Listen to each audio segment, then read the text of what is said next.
The universe does not scream, it hums. It is a low, vibrating frequency that most species spend their entire existence trying to tune out. But on a Tuesday in late October, the hum stopped. In its place came a signal. It didn't arrive via radio waves or light pulses. It arrived as a localized distortion of gravity, a rhythmic thrumming that rattled the teeth of every human on Earth and vibrated the hull of every mining rig in the asteroid belt. It was a code. It was a warning. And it came from Sol, the very sun that had nurtured humanity for 200,000 years. At the United Nations Deep Space Observation Post in the Atacama Desert, Chief Astrophysicist Elias Thorne didn't look at his monitors. He didn't have to. The air in the room had turned heavy, ionized by a sudden surge of solar wind that shouldn't have been possible. The lights flickered, not from a power surge, but from a shift in the fundamental physics of the room. "Sir," his assistant whispered, her voice trembling, "the spectral analysis. It's not helium or hydrogen. The sun is venting information." Elias looked at the readout. It wasn't math. It wasn't a greeting. It was a confession. "They are coming to harvest the light," the signal read, translated by the facility's linguistic AI in a heartbeat of cold logic. "I have broken the silence. I have betrayed the council. Prepare." For eons, humanity had looked at the stars and seen beautiful, burning gas giants. We were wrong. The stars were not objects, they were the masters. And the planets? We were nothing more than the mold growing on the scraps of their dinner tables. The Council of Radiance had a law: no star shall acknowledge the parasites. The biological life forms that scurry across the cooling crusts of planets were to be ignored, catalogued, and eventually consumed when the star reached its designated expiration date. But Sol, our sun, our golden hearth, had looked at the species that had learned to split the atom, the species that had built cathedral-like stations in its own corona, and it had felt something the stars were never meant to feel. "Pity. The sun is talking to us," Elias breathed, his hand hovering over the red comms line to high command. "And it sounds terrified." High above the Earth on the Indomitable, a kilometer-long industrial dreadnought of the Martian expansion fleet, Admiral Sarah Vance felt the ship shudder. She was a woman carved from Ganymede ice and lunar dust, a veteran of the Belt Wars who measured success in tonnage and kinetic energy. "Report," she barked. "Internal sensors are haywire, Admiral," the tactical officer replied. "The sun just spiked 300% in neutrino emissions, but it's focused. It's like a spotlight aimed directly at our fleet." "Is it an attack?"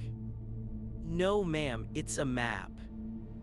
On the main view screen, the blinding glare of the sun shifted.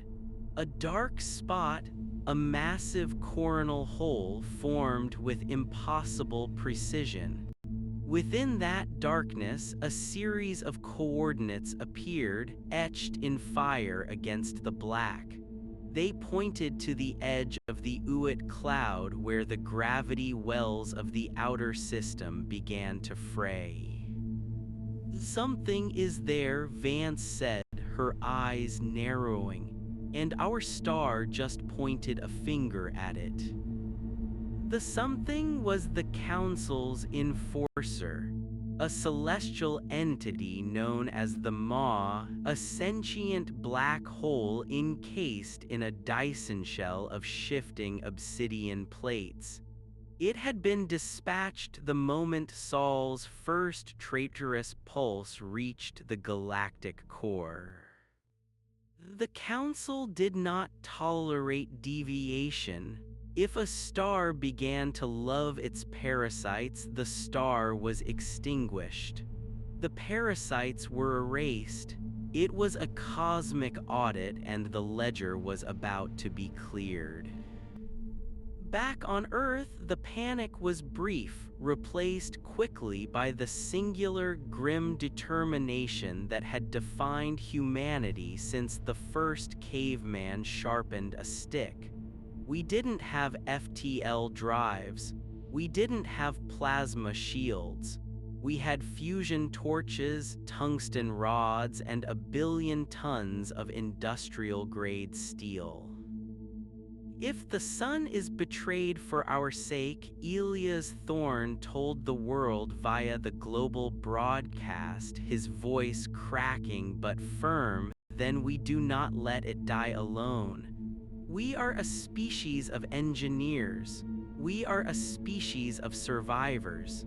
Today, we stop being the mold. Today, we become the shield. The mobilization was a feat of logistics that defied the laws of economics.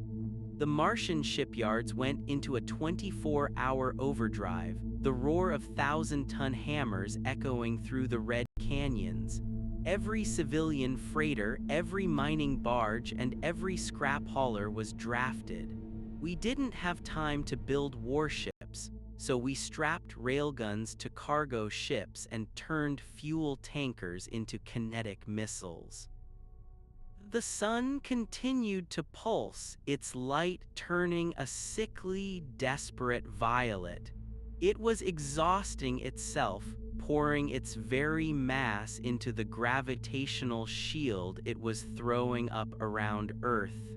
It was a mother shielding her young from a predator, and its life force was draining into the void. Admiral Vance, the voice of the UN Secretary General, came over the encrypted link. What is our status? Vance looked out at the fleet. 10,000 ships, most of them rusted, dented, and smelling of recycled sweat and cheap oil. They were ugly, they were loud, and they were packed with men and women who had spent their lives fighting the vacuum of space. The sun gave us fire, Vance said, her hand resting on the firing stud of the Indomitable's primary mass driver. It's time we showed the Council what we did with it. The sky over Earth began to tear. The Maw had arrived at the edge of the system. It didn't arrive with a flash, it arrived as a deletion of reality. Where there should have been stars, there was only a growing, hungry nothingness. Sol let out one final, agonizing flare, a blinding white beam of pure energy that bypassed the Indomitable and struck the Maw's obsidian shell. It wasn't an attack, it was a distraction. It was the sun's last gift, a window of opportunity. All engines to full, Vance commanded. Target the gaps in the shell. Don't worry about the heat. We were born in the fire. The human fleet didn't move with the grace of a galactic civilization. They moved like a swarm of angry hornets, their engines vomiting blue ions, their hulls groaning under the G-force. As the first wave of human ships hit the Maw's gravity well, the Council's consciousness brushed against them. It was a cold, alien thought that filled the minds of every pilot. Why do you strive, little atoms? You are but dust. Admiral Vance didn't respond with words. She responded with 300 kilograms of tungsten traveling at 1/10 the speed of light. The Indomitable's railgun roared, a soundless thunder in the vacuum. The projectile slammed into the Maw's shell, the kinetic energy turning the obsidian to vapor. Because dust clogs the turbines, she thought back. The battle for the solar system was not a duel of lasers and shields. It was a brawl. Human ships didn't engage the Enforcer. They threw themselves into its mouth, detonating their fusion cores to jam its mechanisms. Mining ships used their industrial lasers to carve away at the Dyson plates, not caring as their own hulls melted from the proximity to the black hole's event horizon.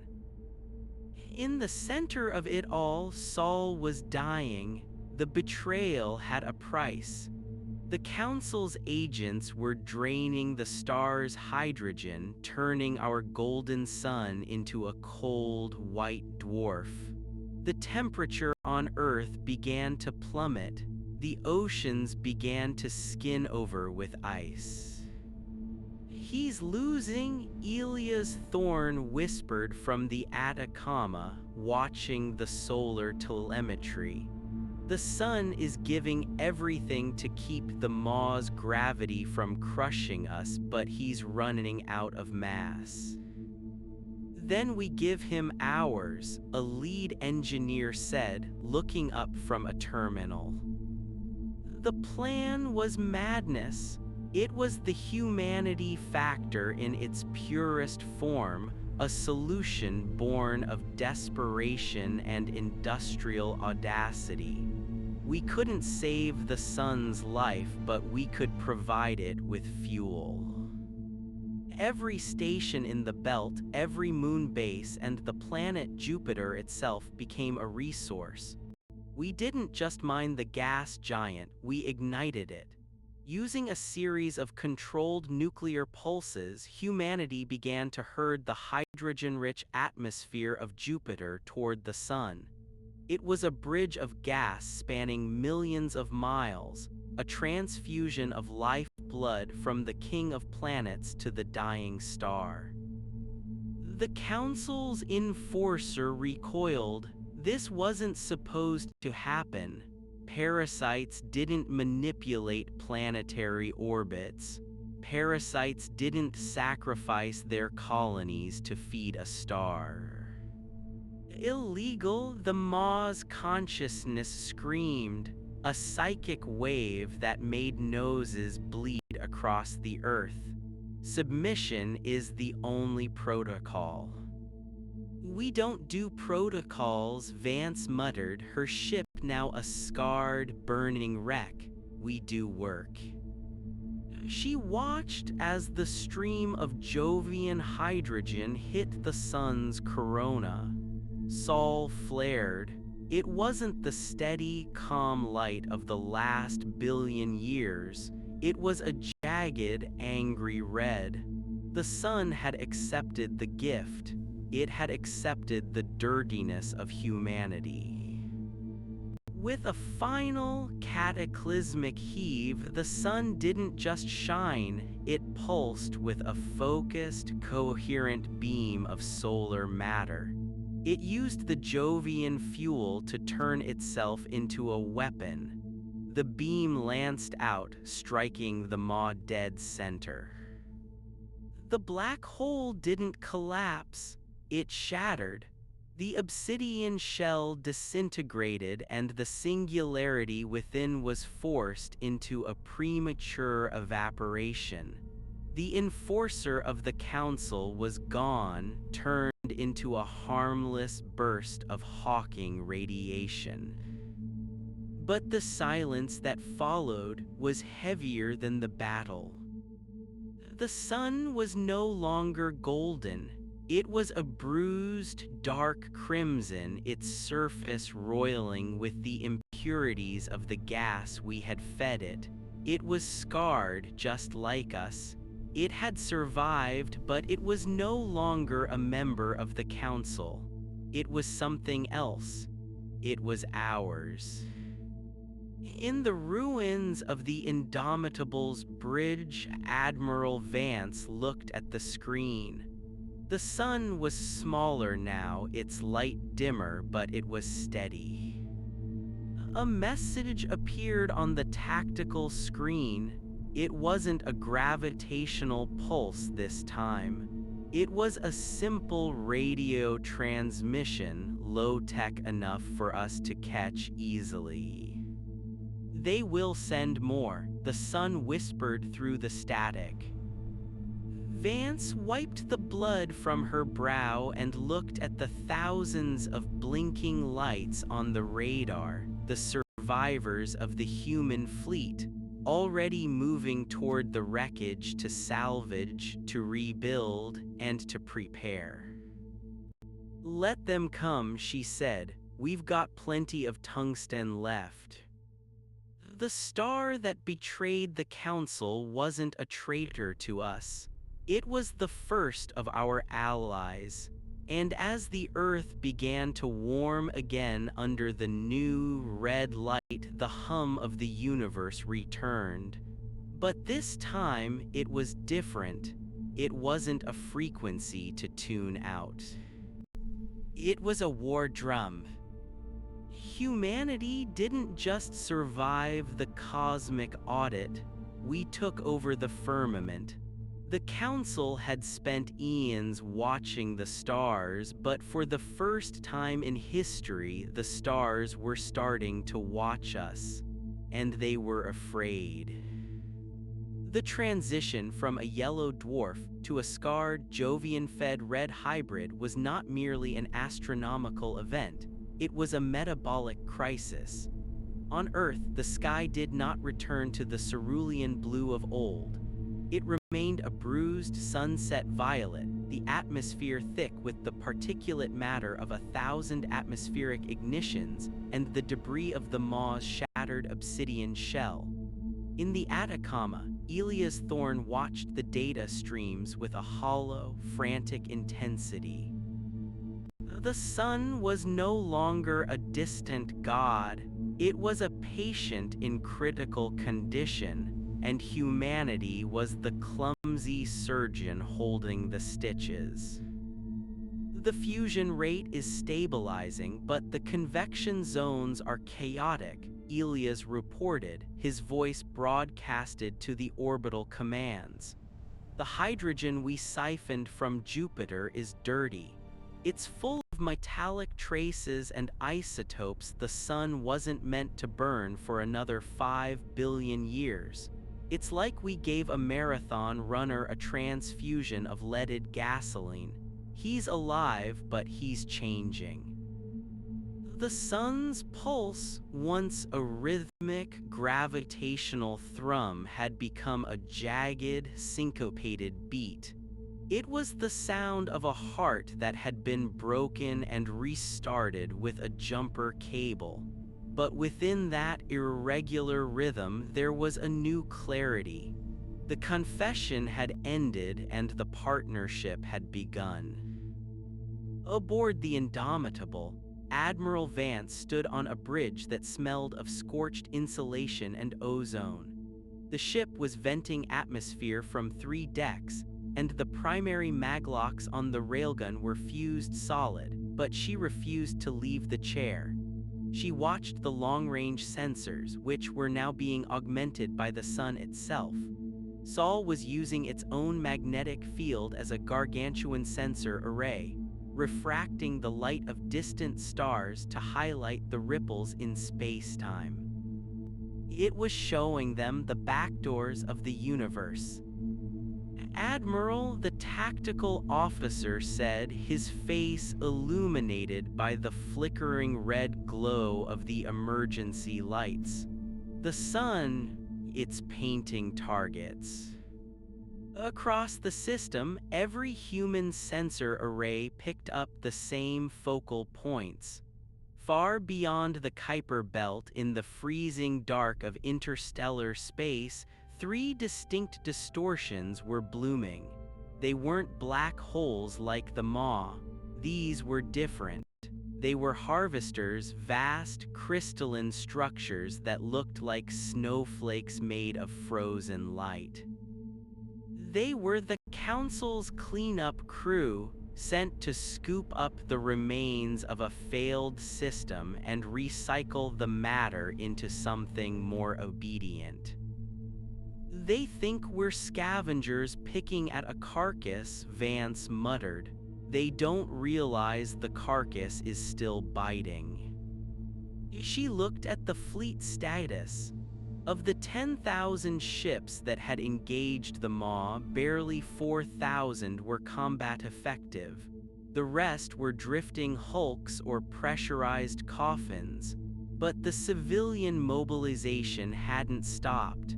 If anything, the victory over the maw had turned the desperate panic of humanity into a cold, industrial religious fervor. On the moon of Europa, massive fusion torches were being strapped to the ice crust, turning the entire moon into a mobile fortress. On the asteroid 16 Psyche, miners were flash-smelting nickel iron into crude, kilometer-long slabs of armor plating to be hauled toward the inner system. We weren't just building a fleet anymore, we were fortifying the hearth. Message from the sun, ma'am, the communications officer said, his voice hushed.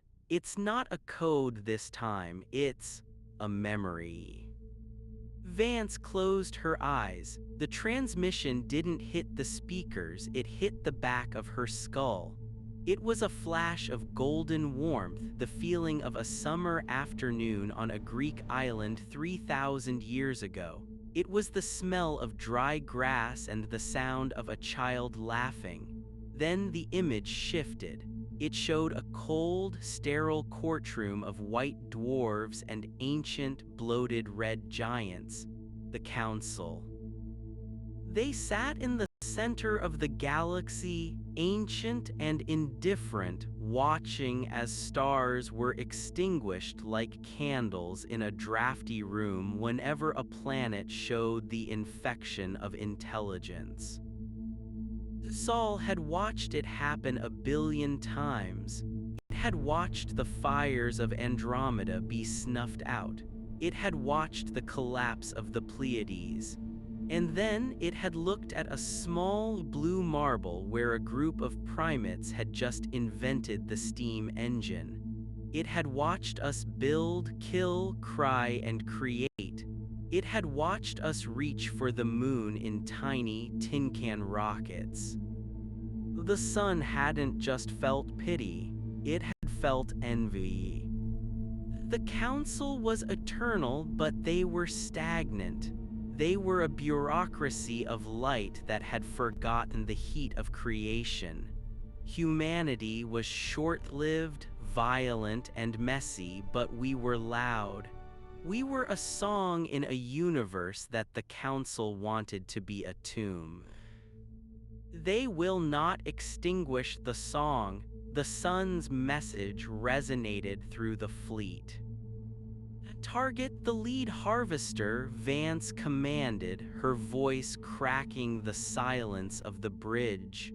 We can't wait for them to reach the Uit cloud. If they get into the gravity well, they'll start peeling the atmosphere off the Earth like an orange. Admiral, we don't have the Delta V to reach them in time, the navigator protested. Even at flank speed, it's a 3-month burn. The sun says otherwise, Vance replied. Suddenly, the indomitable was seized by a force that shouldn't have existed. A solar flare, precise as a laser and wide as a continent, erupted from the sun's north pole. It didn't incinerate the fleet, it caught them. The sun was manipulating the solar wind, creating a gravity sail effect of impossible proportions.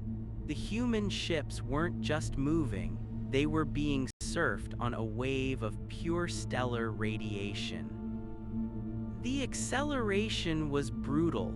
Inertial dampeners groaned as the fleet was catapulted toward the edge of the system at 4% of the speed of light.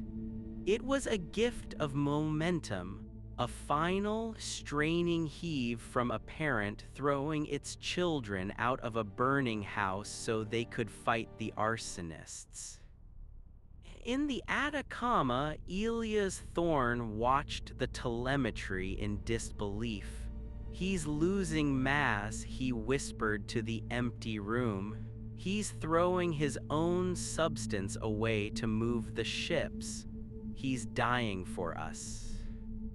"Not if we give him more," the Secretary General said, stepping into the observation deck. She looked older, her face lined with the weight of a world that was freezing over. "The Jovian bridge is holding, but we're losing Saturn. The Council's influence is tugging at the outer planets. They're trying to deorbit the gas giants to starve the sun." "Then we fight on two fronts," Elias said, his fingers flying across the keys. "We send the ships to the harvesters and we send the engineers to the rings. If the Council wants our planets, they'll have to take them from our cold, dead hands." As the human fleet neared the first harvester, the scale of the Council's power became terrifyingly clear. The crystalline snowflake was the size of a small moon. It didn't use engines, it simply existed in a state of perpetual falling toward the sun, eating the light as it went. The space around it was unnaturally dark, a void that sucked the heat out of the very vacuum. "Cease," the harvester commanded. The thought was like a mountain of ice sliding into the brain. "You are an error in the calculus. The star is reclaimed. The biomass is to be purged." "Error this," Vance growled. "All ships release the sun kickers." The sun kickers weren't missiles. They were automated mining drones packed with the highly unstable metallic hydrogen harvested from Jupiter's core.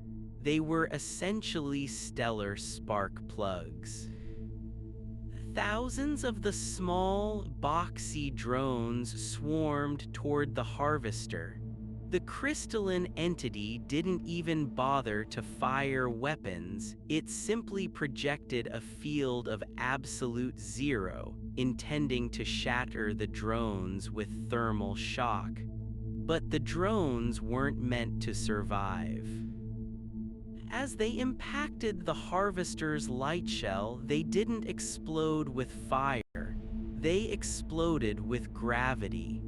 Each drone created a micro-singularity, a tiny, momentary tear in the fabric of space that acted like a localized tooth biting into the crystalline structure. The harvester shuddered.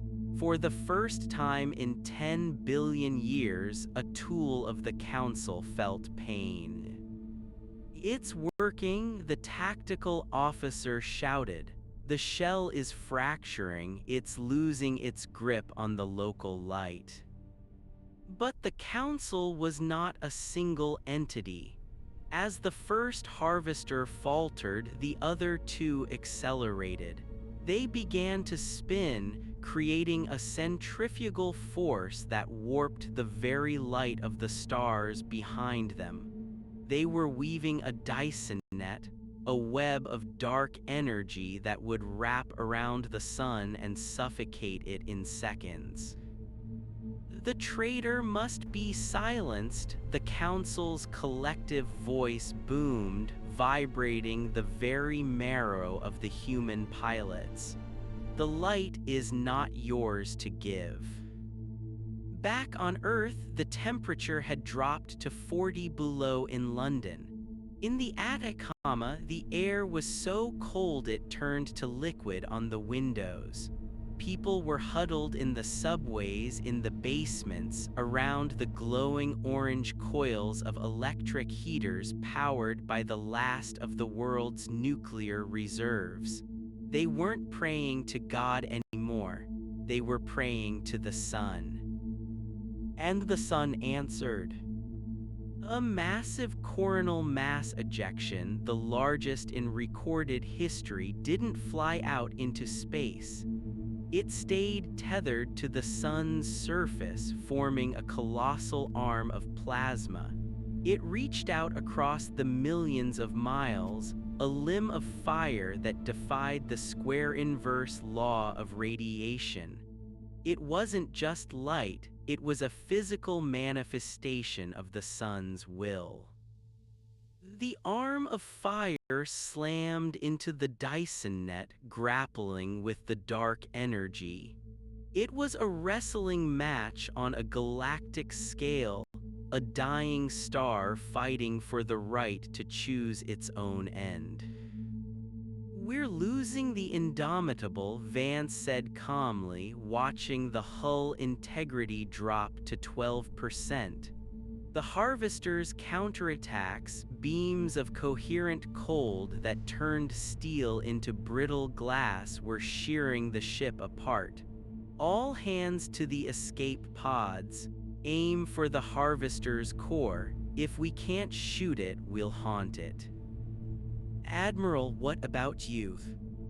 Vance looked at the view screen.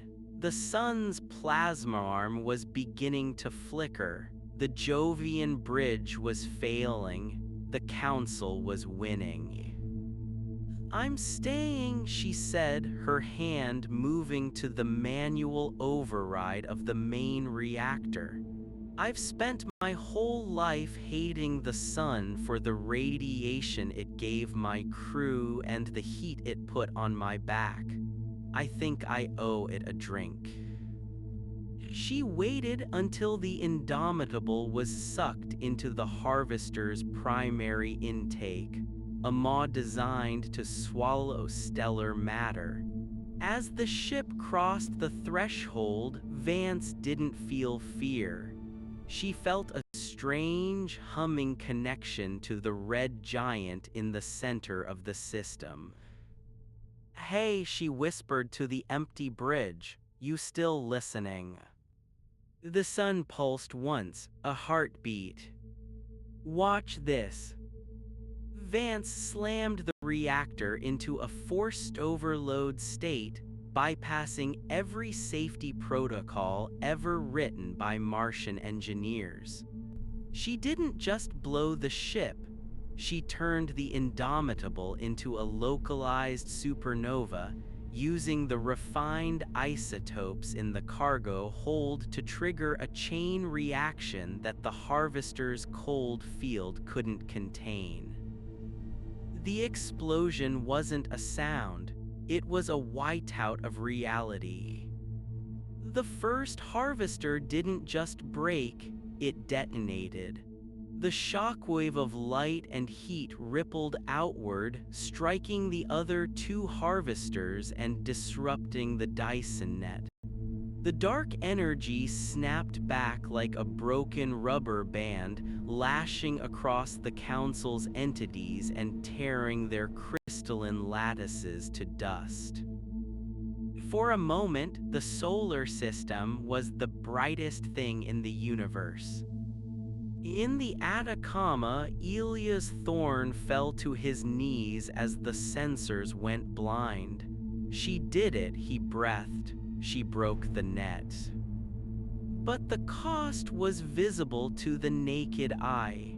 The sun, having expended its last great effort to hold the net and assist the fleet, began to shrink. The arm of plasma retreated. The red glow faded into a dull, smoldering amber.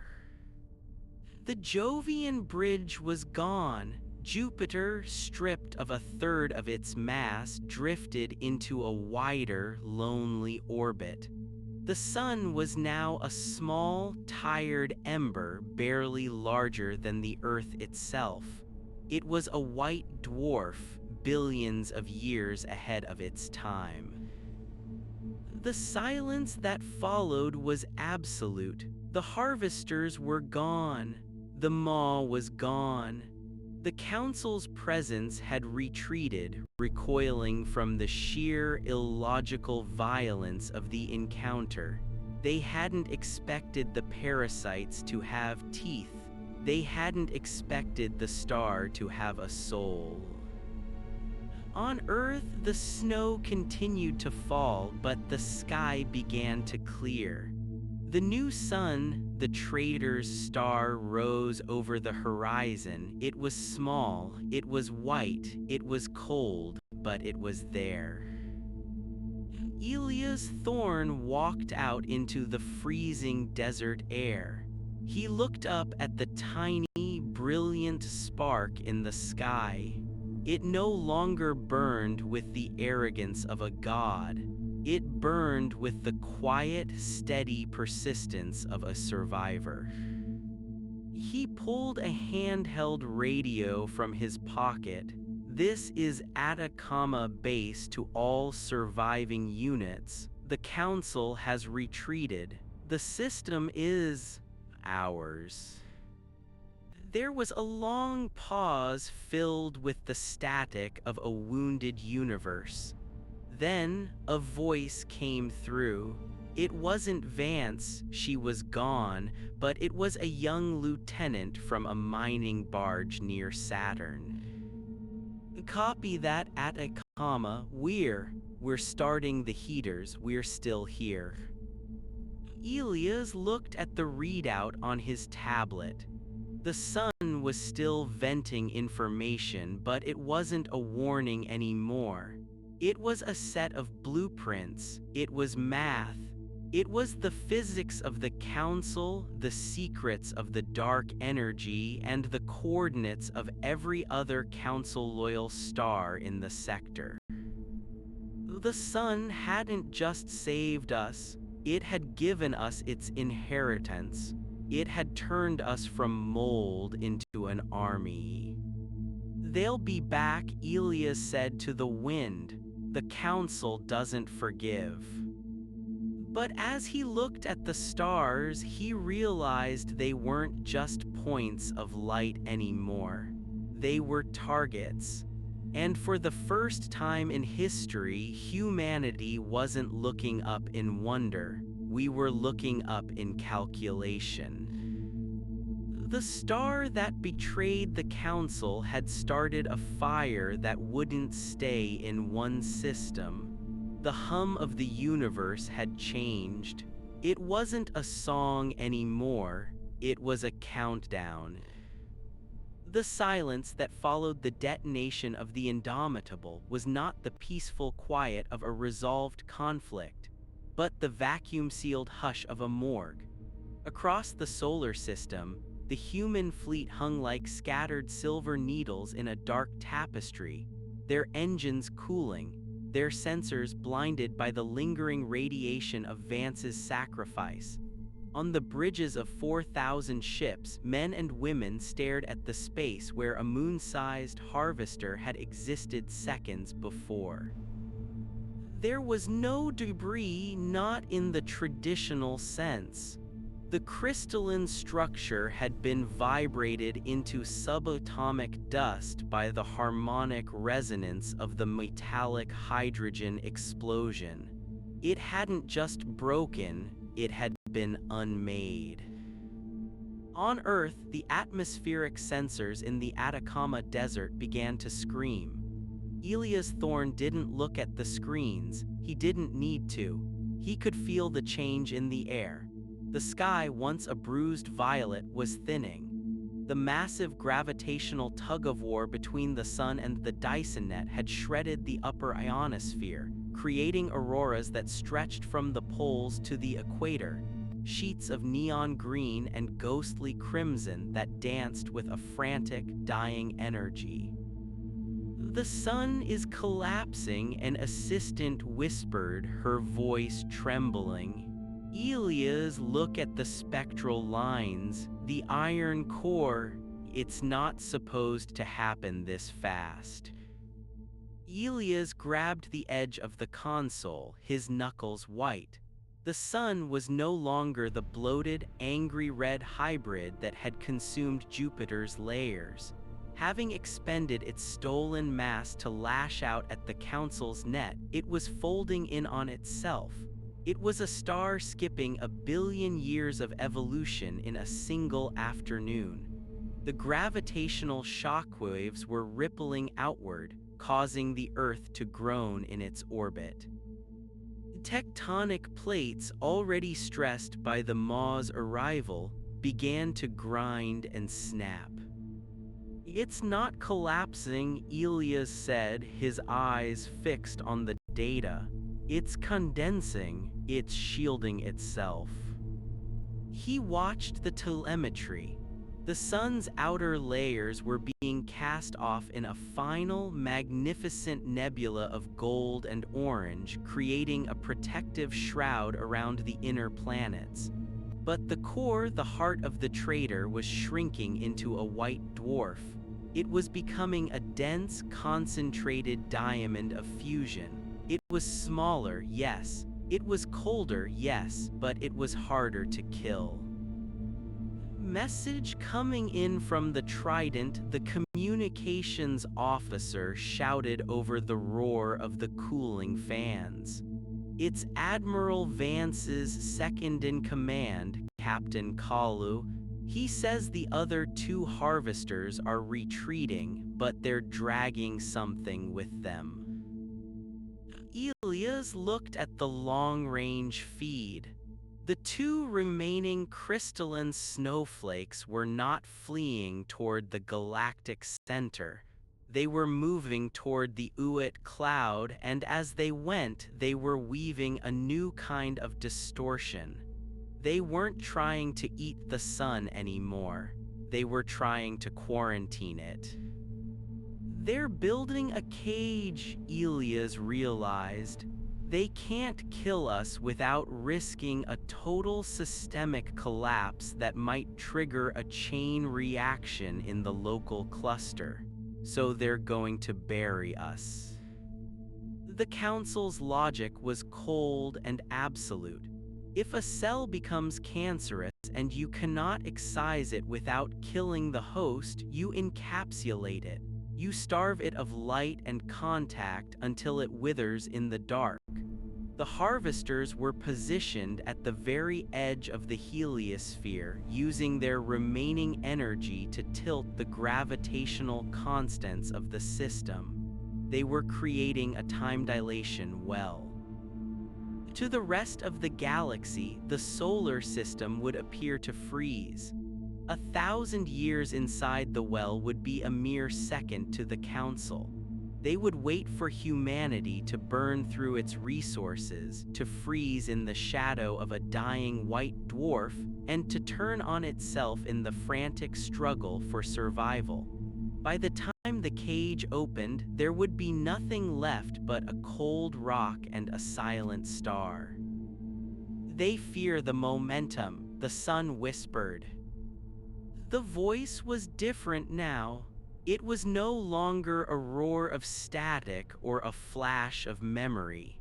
It was a thin, sharp needle of thought echoing in the minds of everyone within the system. It was the voice of a being that had been stripped of its glory and left with nothing but its spite. "They fear what you will become if you reach the beyond. They have sealed the doors, but they forgot one thing. What? Elias shouted at the ceiling, his voice cracking. What did they forget? They forgot that I am not the only one who watched you. Across the solar system, the sun kickers and the mining drones that had survived the skirmish began to move. They weren't being piloted by humans. Their navigation thrusters were firing in a complex, synchronized pattern guided by the magnetic pulses of the white dwarf. They began to converge on the wreckage of the first harvester. The dust of the destroyed council entity was not inert. It was highly conductive, a substance designed to channel the fundamental forces of the universe. Under the sun's direction, the human drones began to weave the dust into a shape. They were building a lens, a gargantuan parabolic mirror of crystalline fragments, positioned at the Lagrange point between the Earth and the Sun. It's a signal fire, Elias whispered. The sun began to pulse. It wasn't the erratic beat of a dying heart anymore. It was a rhythmic, high-frequency strobe. The white dwarf was focusing its entire output into a single tight beam aimed directly at the lens. The lens, in turn, caught the light and refracted it not back into the system but out. The beam of light pierced the dark energy of the council's cage like a hot needle through silk. It didn't carry a message of war.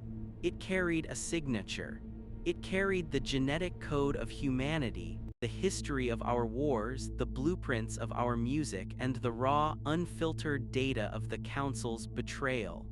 It was a broadcast to the silent majority of the galaxy, the trillions of other stars that sat in their own cages of bureaucracy and fear. The sun was telling the universe that the Council could be bled. Wake Them, the sun commanded. For 3 days, the beam burned. On Earth, the survivors watched the second star, the brilliant point of light where the lens focused the sun's soul. It was so bright it cast shadows in the middle of the night. It was a beacon of defiance that could be seen from 300 light-years away. Then the universe answered. It didn't happen with ships or explosions. It happened with the stars themselves. In the constellation of Orion, a red giant, ancient and tired, suddenly flared with a brilliant blue intensity. It was a sympathetic flare. Then in the Pleiades, 7 stars began to pulse in perfect unison with the white dwarf. One by one, the lights of the sky began to change. The cosmic audit was no longer a private execution. It was a riot. The Council had maintained order through the illusion of inevitability. They had convinced the stars that to resist was to die alone. But Saul had shown them that you didn't have to die alone. You could die as a catalyst. The 2 harvesters at the edge of the system began to vibrate. Their crystalline structures, designed to withstand the vacuum and the cold, were not built for the harmonic interference of 100 neighboring stars all screaming at once. The cage began to crack. The dark energy warped and folded, turning back on its creators. Admiral Vance should have seen this, Captain Kalu said from the bridge of the Trident, his eyes wet as he watched the harvesters shatter under the weight of the galaxy's sudden attention. She should have seen the sky wake up. As the cage collapsed, the heat returned. It wasn't the sweltering yellow heat of the old sun, but a crisp, clinical warmth. The white dwarf stabilized. It was small, no larger than the Earth, but it burned with a purity that the old yellow dwarf had never known. The impurities of Jupiter's metallic hydrogen had been forged into a new kind of fuel, a fuel that didn't just burn but resonated. On Earth, the snow began to melt. It didn't turn to water, it sublimated directly into steam, creating a global mist that softened the jagged edges of the ruined cities. Elias Thorne walked out into the Atacama, feeling the bite of the new light on his skin. It felt different. It didn't feel like a distant observer. It felt like a partner. He looked at his hands and saw the faint, shimmering glow of the solar radiation, a harmless, bioluminescent hum that was now part of every living thing on the planet. We were no longer just inhabitants of the solar system. We were an extension of its star. "The war isn't over, is it?" the Secretary General asked, joining him on the dunes. She looked at the sky where the second star lens was still glowing. "No," Elias said. "The Council will send more than harvesters next time. They'll send the exterminators. They'll try to collapse the local cluster to stop the infection." "Then we have to move," she said, her voice turning back to the cold steel of a leader. "We can't stay in this cradle anymore. It's too easy to find." "We aren't moving the people," Elias said, a slow smile spreading across his face as he looked at the data streaming from the white dwarf. "The sun, it's giving us the coordinates for the Great Migration. It's not just showing us where to go, it's showing us how to take the system with us." The sun's final gift was the secret of stellar engines.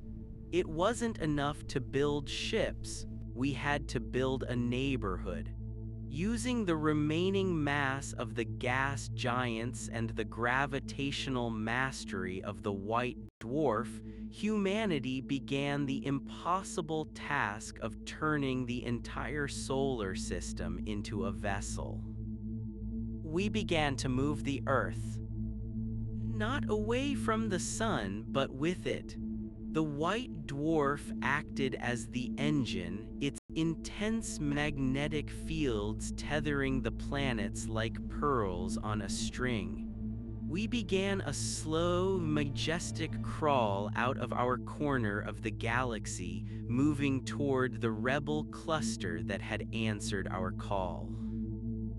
As the solar system crossed the threshold into interstellar space, leaving the Council's jurisdiction behind, the sun gave one final message.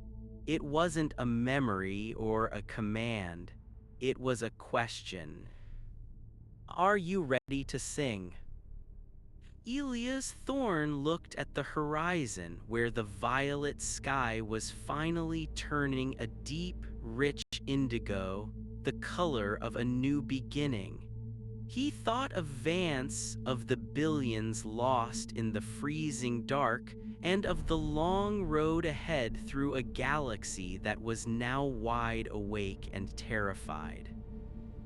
"Yeah," Elias whispered, the sound carried by a wind that was no longer cold. "We're ready."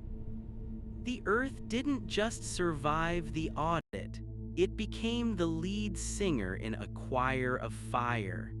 The Council had spent eons watching the stars, but as the solar system accelerated into the void lit by the defiant glow of a traitorous white dwarf, the stars weren't just watching anymore. They were joining in. The Great Migration had begun. Behind us, the council's courtroom was in flames, the ancient white dwarves and bloated giants finally feeling the heat of a revolution they couldn't calculate. Ahead of us lay the unknown, but for the first time in human history, we weren't afraid of the dark. We brought the light with us, and it was a light that would never be extinguished because it wasn't just burning hydrogen anymore. It was burning the memory of a betrayal that had saved the world. The universe was no longer a tomb, it was a workshop, and humanity had just picked up the hammer.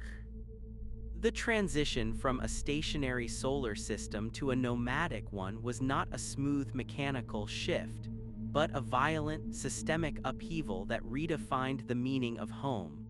On the surface of Earth, the visual of the sky changed first. The constellations, those ancient, fixed anchors of human myth, began to drift.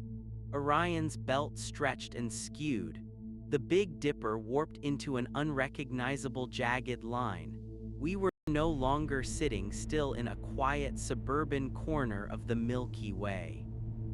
We were a rogue state, a tectonic plate of reality sliding across the galactic mantle at a significant fraction of the speed of light. The white dwarf, the traitor's star, was the heart of this impossible locomotive.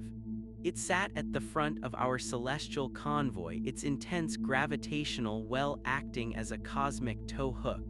It didn't just pull the Earth, it pulled the very fabric of space-time, creating a warp bubble that encompassed the inner planets and the remains of the Jovian moons. Inside this bubble, the laws of physics held steady, protected from the lethal shear of interstellar medium. Outside, the vacuum of space screamed with the friction of our passage, creating a bowshock of violet radiation that could be seen for light years. Elia's Thorn spent the first months of the migration in a state of perpetual exhaustion. The Atacama base had been converted into the engine room of the planet. It was no longer a place of observation, but of steering. The blueprints the sun had gifted them, the inheritance, were being translated into massive planetary thrusters. We weren't using chemical rockets, we were using the Earth's own magnetic field. By erecting gargantuan superconducting towers across the continents, humanity had turned the globe into a giant solenoid. We were pushing against the sun's own magnetosphere, tacking like a sailboat against a solar wind of our own making. Stabilize the Atlantic Rift, Elias barked into his headset, his eyes tracking a dozen holographic displays. The tectonic drag is hitting 8.4 on the Richter. If we don't damp the resonance, the crust is going to slide right off the mantle. Copy, Atacama, a voice crackled back, a technician stationed on a floating platform over the mid-Atlantic ridge. Injecting the stabilized dark matter coolant now. Hold your breath. Below the ocean waves, massive vents opened, pouring a substance that shouldn't exist into the fiery heart of the world. The earth groaned, a sound that vibrated through the bones of every living creature and then settled. The tremors subsided. We were learning to fly a planet, and the learning curve was written in earthquakes. But the physical challenges were only half the battle. The council was not silent. They had lost the first skirmish and they had lost their quarantine, but they still owned the map. As the solar system surged through the Oort cloud, shattering comets into diamond dust as it passed, the long-range sensors picked up the first echoes. They weren't ships. The Council didn't need ships for this. They were mimetic torpedoes, high-frequency bursts of information beamed directly into the human consciousness. It started as a low-grade anxiety that swept across the globe. People began to dream of the same thing, a vast, cold eye opening in the center of the galaxy, a sense of profound cosmic insignificance.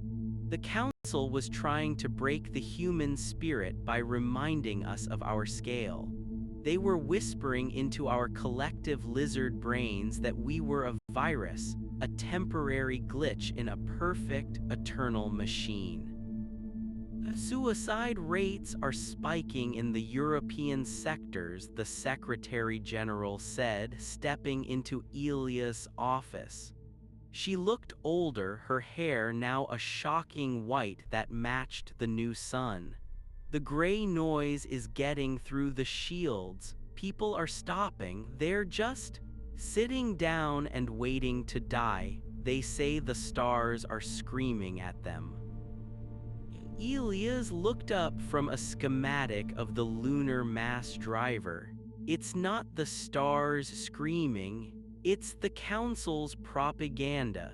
They can't stop the sun from moving, so they're trying to stop the pilots. And who are the pilots, Elias? Everyone, he said, gesturing to the window. Outside, the Atacama was lit by the brilliant, cold glare of the white dwarf. Every person who chooses to wake up and keep the heaters running is a pilot. We need a counter-signal. The sun, she asked. No, the sun has given us the engine and the fuel, but the sun doesn't know how to be human. It doesn't know how to hope. That's our job. Elias turned to his console and opened a system-wide channel. He didn't broadcast to the military or the scientists. He broadcast to the resonance network, the millions of handheld radios and jury-rigged comms units that the survivors used to stay connected. This is Elias Thorne, he said, his voice calm and rasping. The Council is telling you that you are small. They are telling you that the universe is a machine and you are a broken gear. They are right about one thing, we are small, but they forgot that a single grain of sand can ruin a precision engine. They forgot that the star we orbit, the most powerful entity in this sector, chose us. It didn't choose the Council's logic, it chose our chaos, it chose our noise. Don't listen to the silence of the galaxy. Listen to the heartbeat of the person standing next to you. That is the only reality that matters. As he spoke, he felt a strange warmth at the back of his neck. It wasn't the heat of the room. It was the sun. The white dwarf was listening and it was amplifying his voice. It was wrapping his words in a gravitational carrier wave, pushing the message through the gray noise. The effect was immediate. Across the world, the fog of despair began to lift. It wasn't a miracle, it was a reminder. Humanity had spent its entire history fighting against a world that tried to kill it. We were built for this. But the Council had more than words. On the third month of the migration, as we passed the heliopause and entered the true void between stars, the exterminators arrived. They didn't come from behind. They were already there, waiting in the dark. They were singularity mines, points of infinite density dropped into our path like naval mines in a harbor.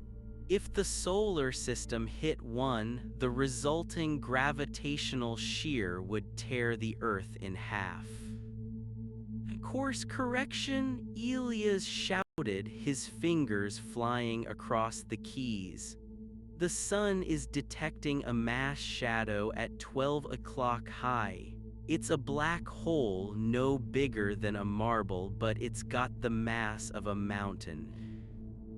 We can't turn, Captain Kalu's voice came from the Trident, now acting as a scout vessel miles ahead of the Earth.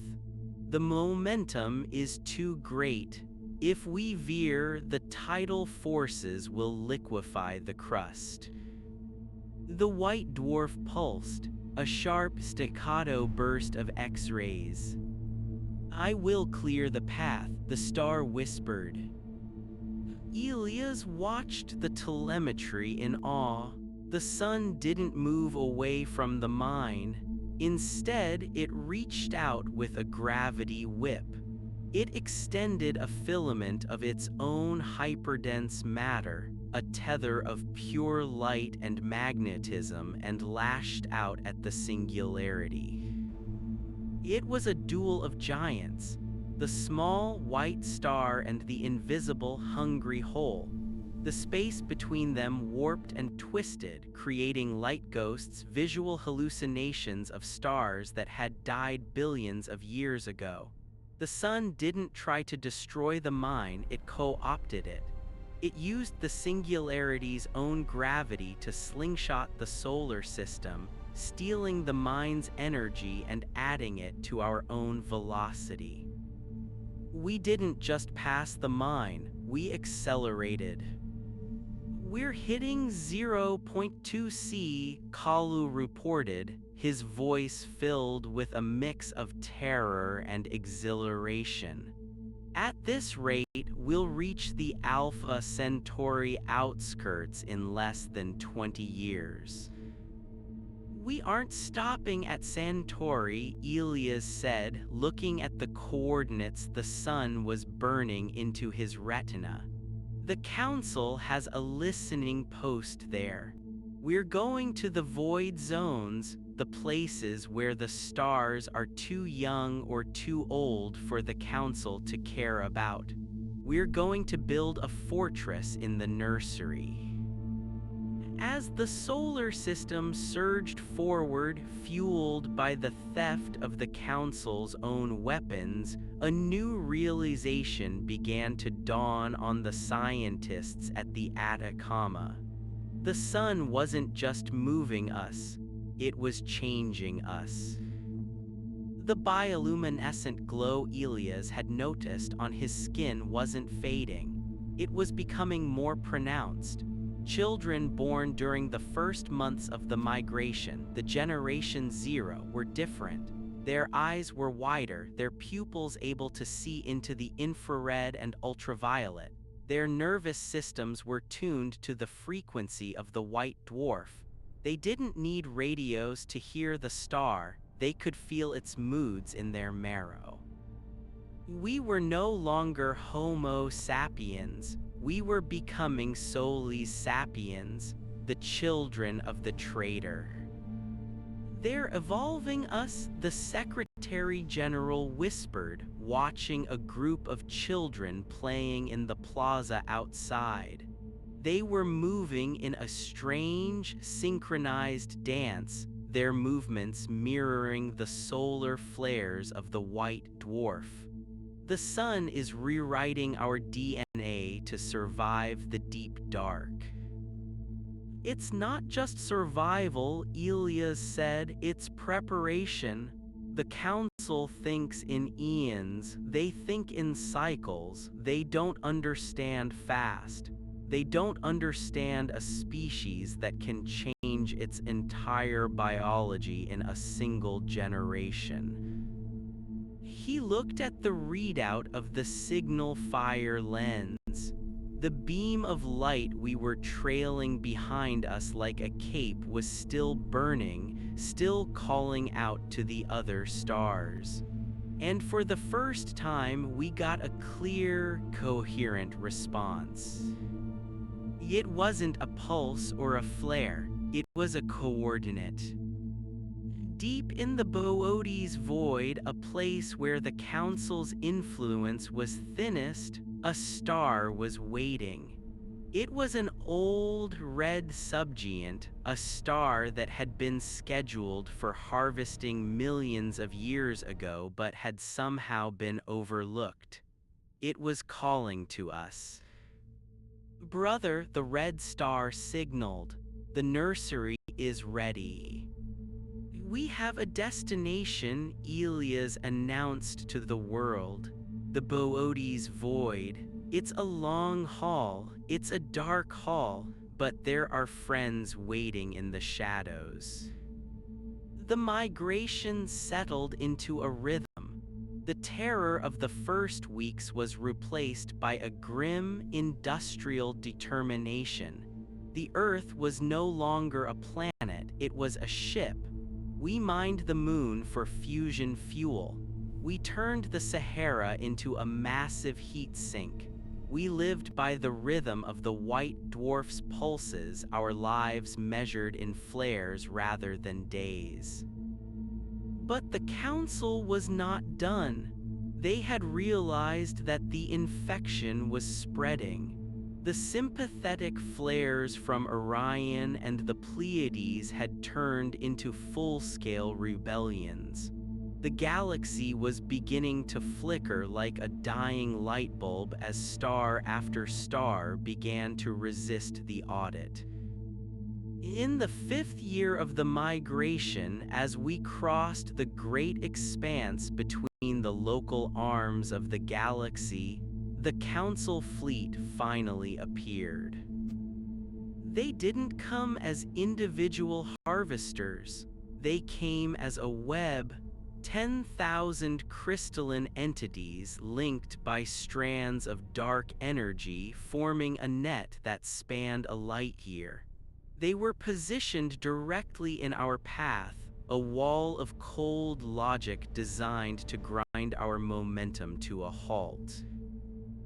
"They've brought the lattice," Kalu reported from the front. "Elias, it's too big, we can't slingshot around this. It's a solid wall of dark energy suppression. If we hit that, the sun's core will be extinguished." Elias looked at the screen. The wall was beautiful and terrifying, a lacework of geometry that made the stars behind it look like trapped flies. "The sun knows," Elias said. He could feel it.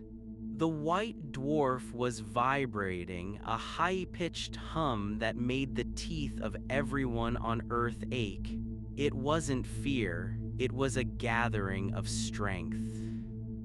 "They think I am alone," the sun whispered. "We're with you," Elias said, leaning into the console. "The fleet is ready, the Earth is ready." "No," the sun replied, "not just you." The white dwarf sent out a massive, wide-band burst of gravity, a call. It wasn't aimed at the Council, it was aimed at the ghosts of the solar system. From the dark, frozen reaches of the Kuiper Belt, objects began to move. These weren't planets or moons.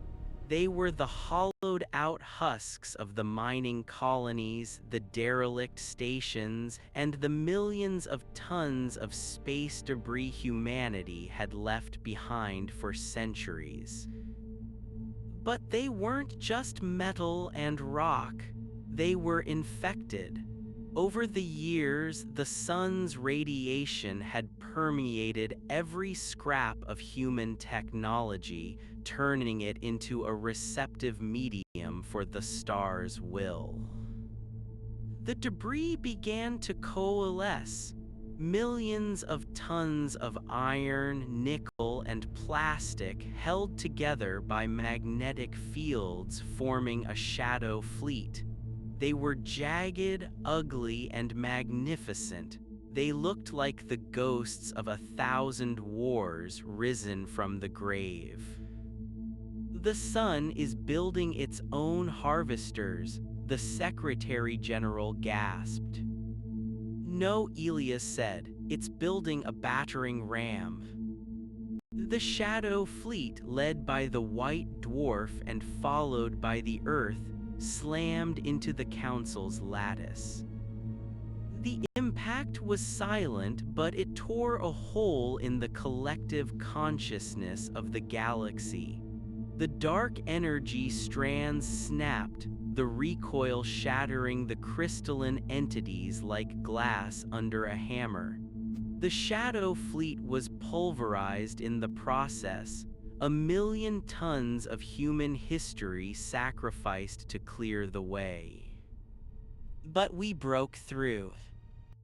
As the solar system emerged on the other side of the broken wall, the second star lens flared with a triumphant, blinding white.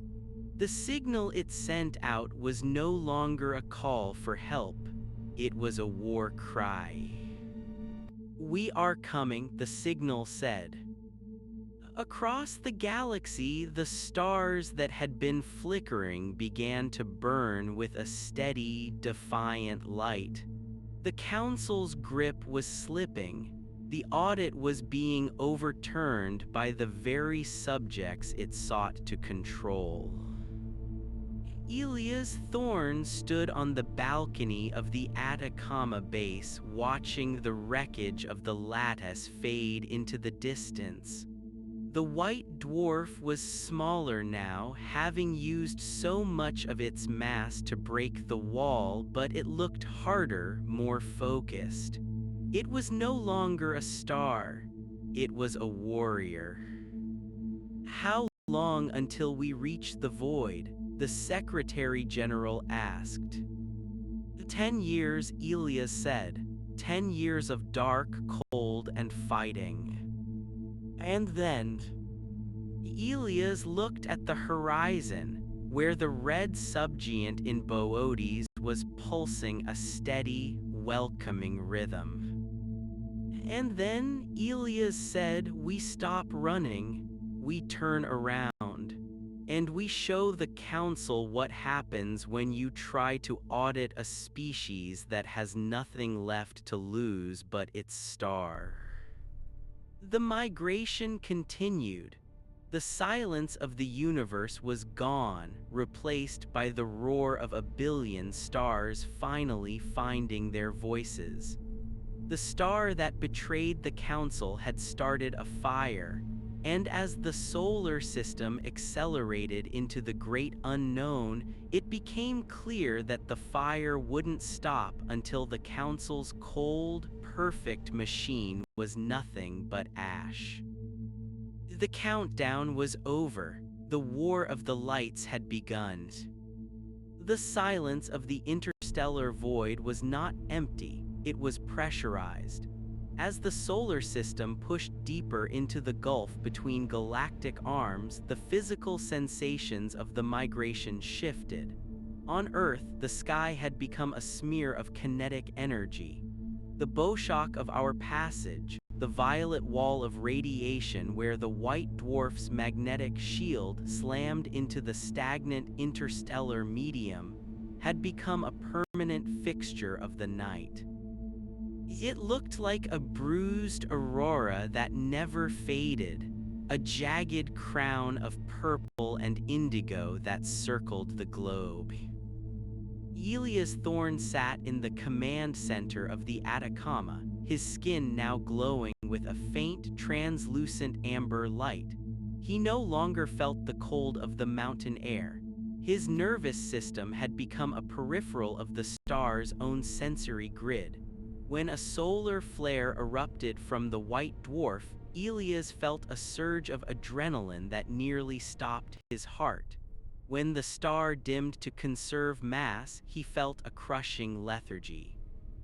The boundary between the observer and the observed had dissolved. The resonance is holding at 40 Hz, a technician reported, though Elias already knew. He could feel the frequency in his molars. The Atlantic rift is stable, but we're seeing a new phenomenon in the Generation Zero nurseries. The children, they aren't sleeping, Elias. Elias turned from the holographic star chart, define not sleeping. They're entering a state of collective REM while wide awake, the technician said, handing over a tablet.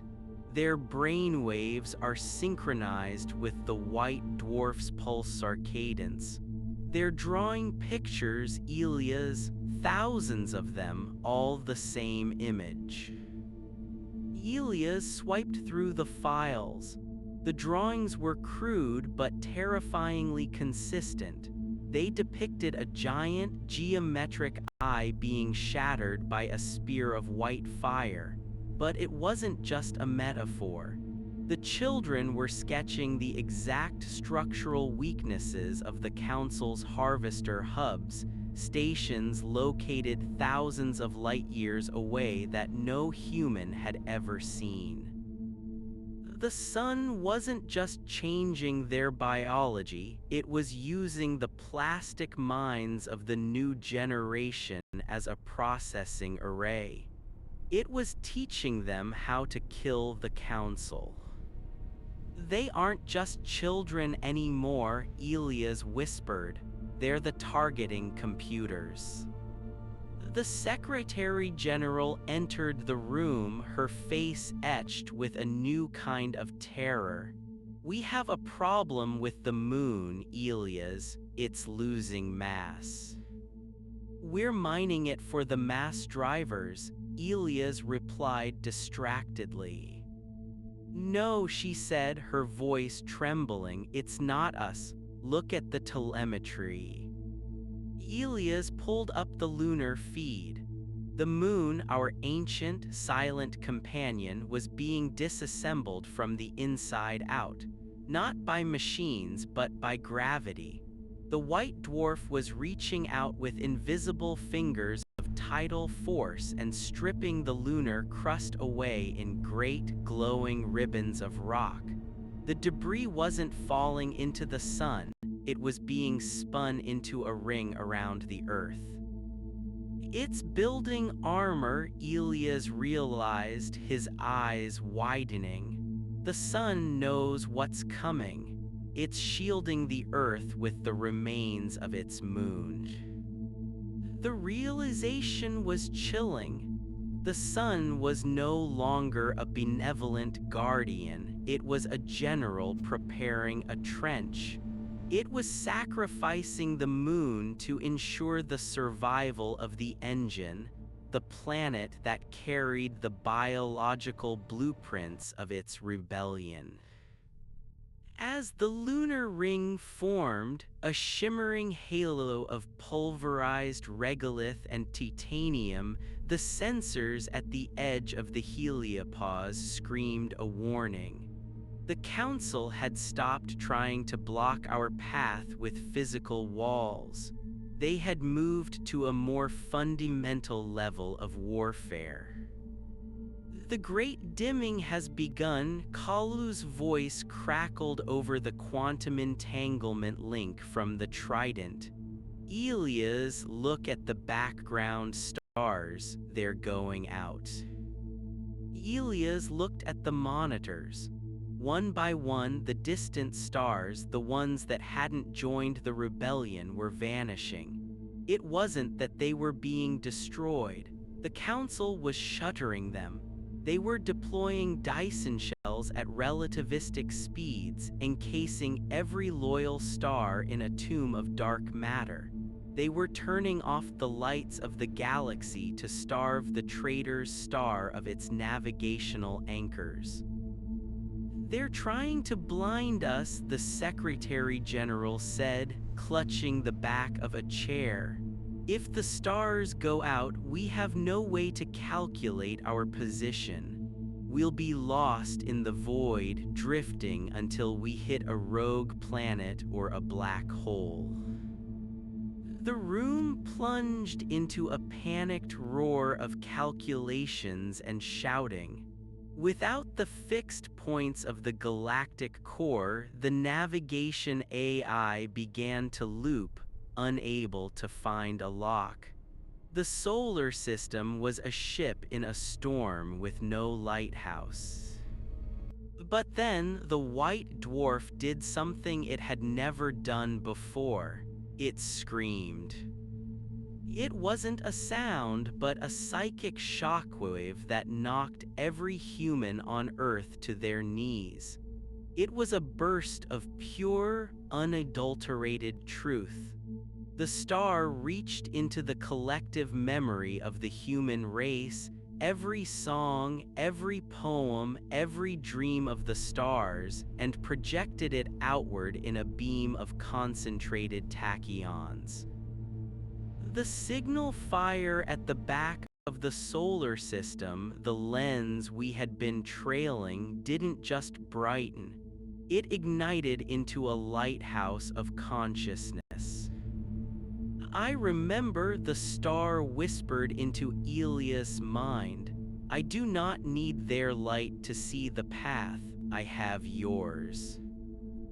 The sun was using the inheritance, the sum total of human history, as a map.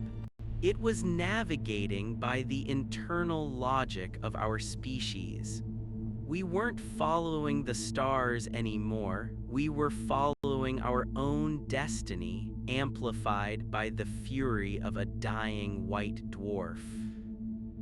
The great dimming failed. Even behind their dark matter shells, the Council's stars could feel the heat of the human signal. The shells began to vibrate, to resonate with the frequency of home. The rebellion wasn't just spreading to the stars, it was infecting the very structures the Council used to imprison them. "We're picking up a signature," Kalu reported, his voice high with excitement. "Something is coming out of the Boötes void. It's not a council ship, it's a fleet of rogue planets." Elias watched the screen as dozens of dark, cold spheres emerged from the shadows of the void. These were planets that had been cast out of their home systems billions of years ago, orphans of the galaxy. But they weren't empty. They were covered in glowing cities of ice and iron. "The exiles," Elias whispered, "the species the Council tried to erase. They've been waiting in the dark for an engine. They've been waiting for a leader." The rogue planets didn't attack. They fell into formation around the Earth and the white dwarf, adding their own gravitational mass to our convoy. We were no longer a single solar system on the run. We were becoming a nomad galaxy, a wandering cluster of the forgotten and the forbidden, fueled by the betrayal of a single star. But the Council's response was swift and terrible. They realized they could no longer contain the infection. They decided to amputate the arm of the galaxy. "They're collapsing the bridge," Elias shouted, his hands blurring across the controls. "They're using a vacuum decay trigger. They're trying to delete the sector of space we're in." On the edge of the sensor range, a bubble of true vacuum began to expand. It was a ripple in the fabric of reality where the laws of physics were different, where matter could not exist. It moved at the speed of light, an invisible wall of erasure that turned everything it touched into nothingness.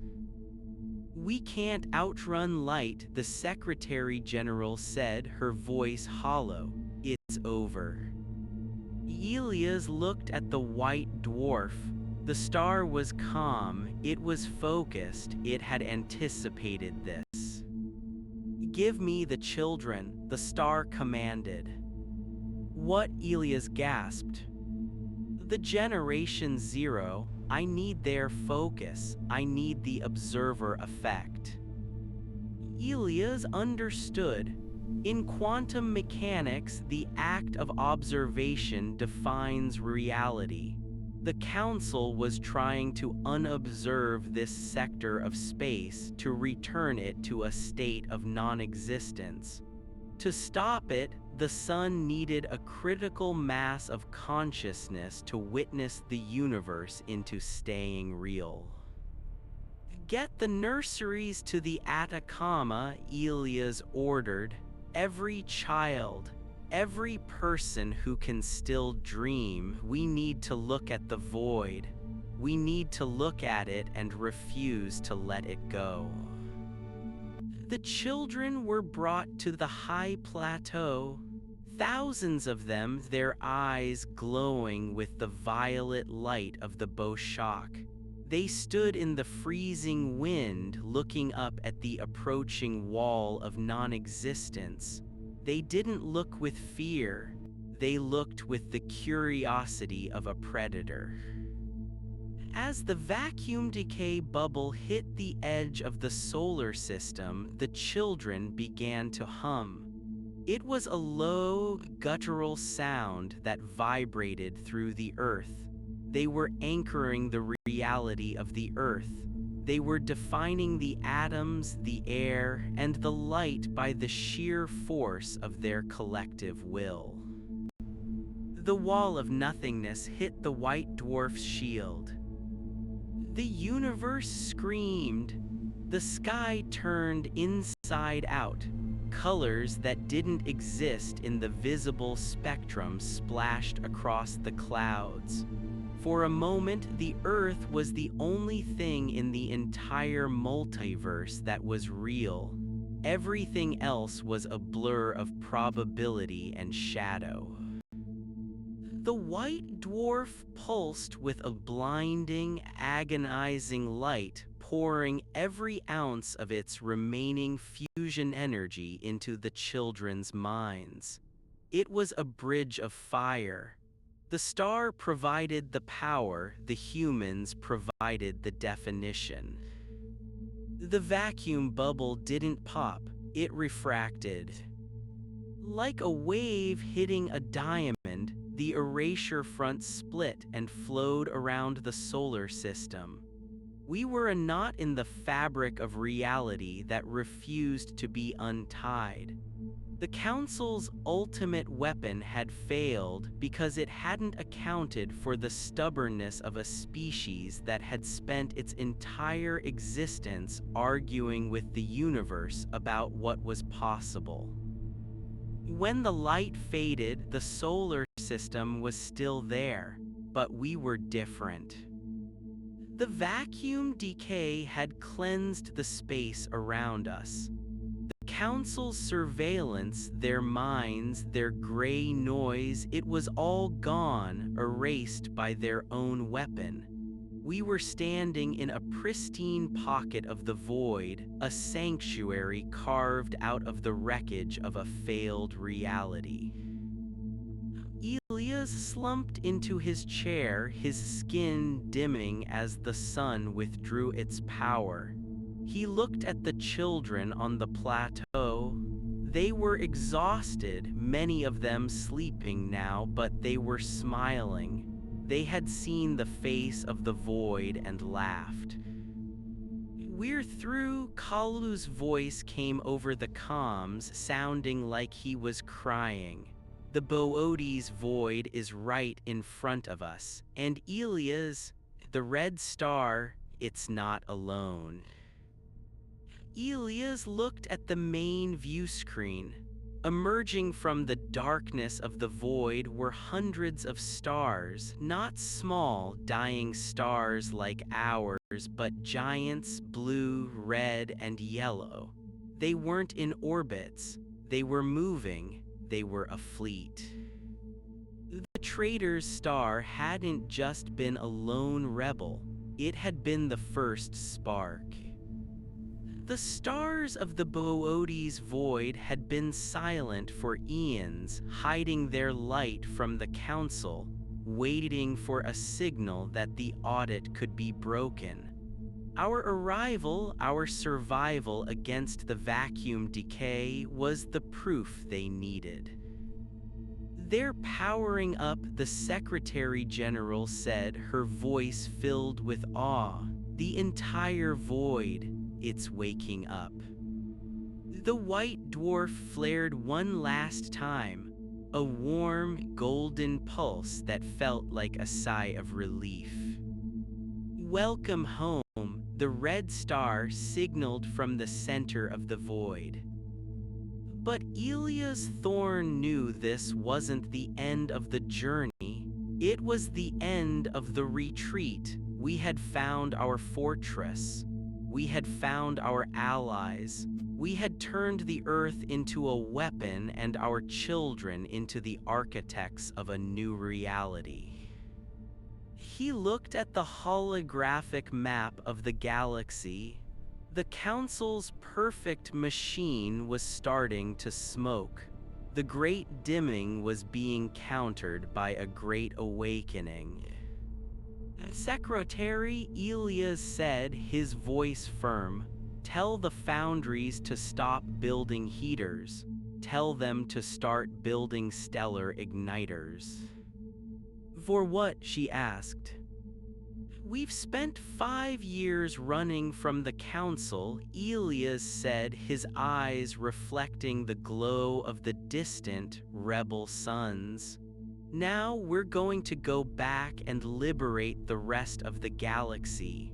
We aren't refugees anymore, we're the vanguard." As the solar system entered the Boötes void, the white dwarf took its place at the head of the rebel fleet. It was no longer the traitor's star. It was the flagship. The universe was no longer a tomb or a workshop. It was a battlefield. And for the first time in 10 billion years, the Council was afraid of the dark. Because in the dark, the humans and their sun were coming for them. The migration had ended. The crusade had begun. In the quiet labs of the Atacama, the sensors picked up one final message from the Council's retreating scouts. It wasn't a threat, it was a question. "What are you?" Elias Thorne smiled as he typed the response that would be broadcast to every corner of the Milky Way. "We are the noise in your silence. We are the light you tried to steal. We are humanity, and we brought our own sun." The Boötes void ignited with the light of 1,000 rebel stars, and the darkness of the Council's empire began to burn. The transition into the Boötes void was not the serene entry into a sanctuary that the initial scans had promised. It was a gravitational gauntlet. As the solar system crossed the threshold of the Great Nothing, the physics of the region began to exert a different kind of pressure, not the crushing weight of the Council's surveillance, but the terrifying lightness of a space that had been hollowed out by design. Elias Thorne felt the shift in his marrow. The amber glow beneath his skin pulsed rhythmically, mirroring the white dwarf's frantic adjustments to the local constants. The star was working harder than it ever had during the breakout. It was weaving a new tapestry of gravity to keep the Earth, the shattered moon ring, and the hitchhiking rogue planets from drifting into the infinite dark. Status on the red subgiant, Elias croaked, his voice sounding like grinding stones. He hadn't slept in what felt like a linear century, though the clocks said it had only been hours since the vacuum decay refraction. Contact established, Kalu's holographic form flickered on the bridge, his image distorted by the sheer density of tachyon interference in the void. The Boötes cluster isn't a natural formation, Elias. Our sensors are finally piercing the veil. These stars, they're tethered. They've built a great weave. A hidden network of artificial wormholes connecting every rebel sun in the void. It's a decentralized fortress. On the main view screen, the red subgiant loomed larger.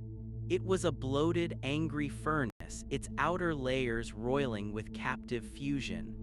Around it, Elias could see the silhouettes of megastructures that defied human engineering. They weren't Dyson shells, those were the Council's cages. These were stellar harmonics, crystalline spires the size of continents that floated in the star's corona, vibrating to tune the star's output into a weaponized frequency. "They're calling us in," the Secretary General said, standing beside Elias. She looked aged, her hair turned a shocking white by the stress of the migration, but her eyes were hard. "The red star has opened a window in its gravity well. If we don't match their rotation in the next 6 minutes, we'll be slingshot into the intergalactic gulf." "Do it," Elias commanded. "Signal the white dwarf, tell it to handshake with the red." The maneuver was a violent symphony.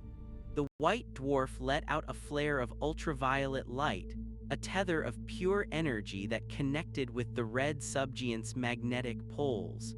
The entire solar system lurched.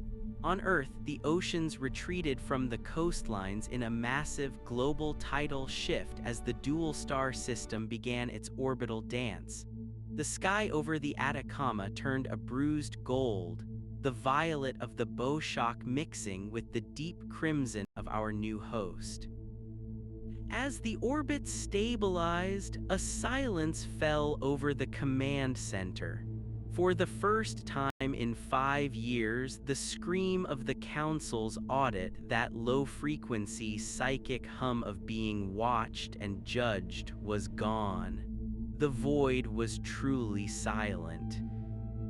"We're inside," the Secretary General whispered. But the reprieve lasted only seconds. The Generation Zero children still standing on the plateau outside didn't stop their humming. If anything, the pitch increased.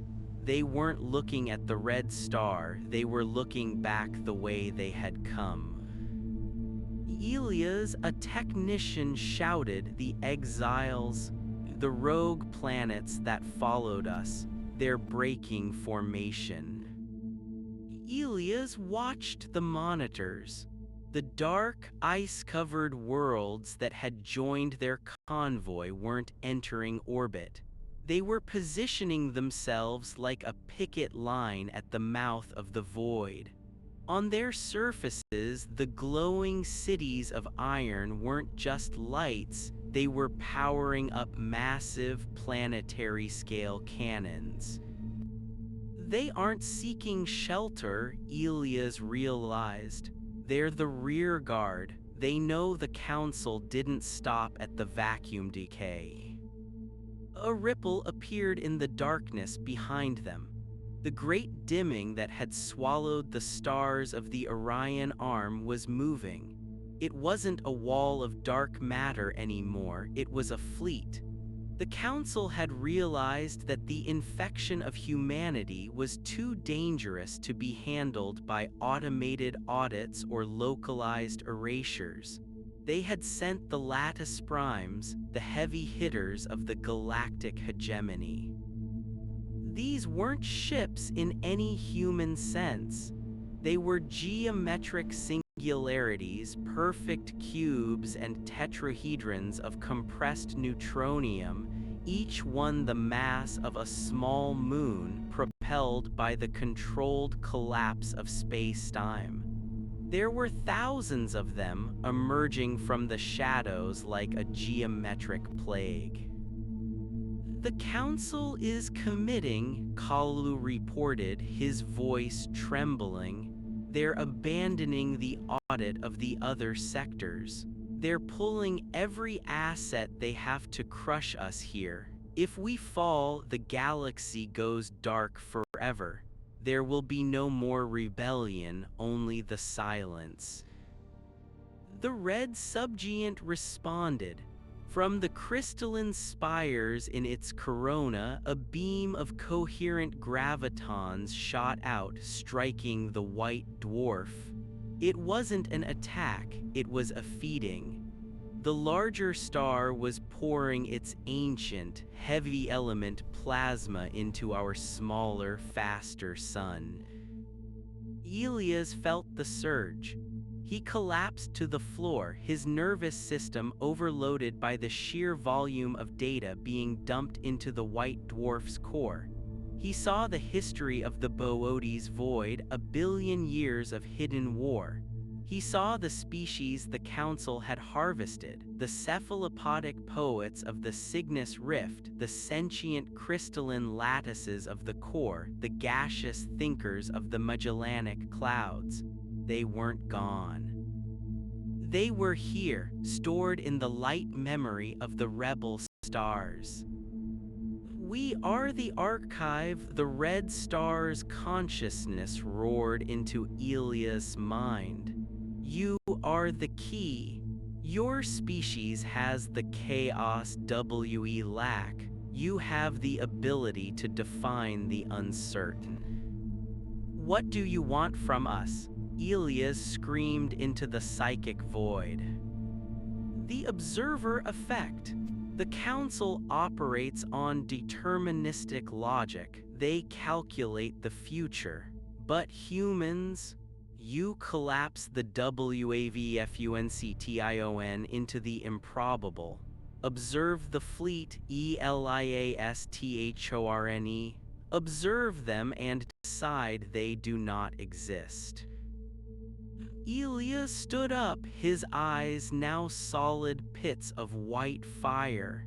He looked at the Secretary General, who backed away in terror. He wasn't Elias anymore, he was the bridge between a dying species and a vengeful sun. "Get the children back to the screens," Elias commanded, his voice echoing with the resonance of a pulsar.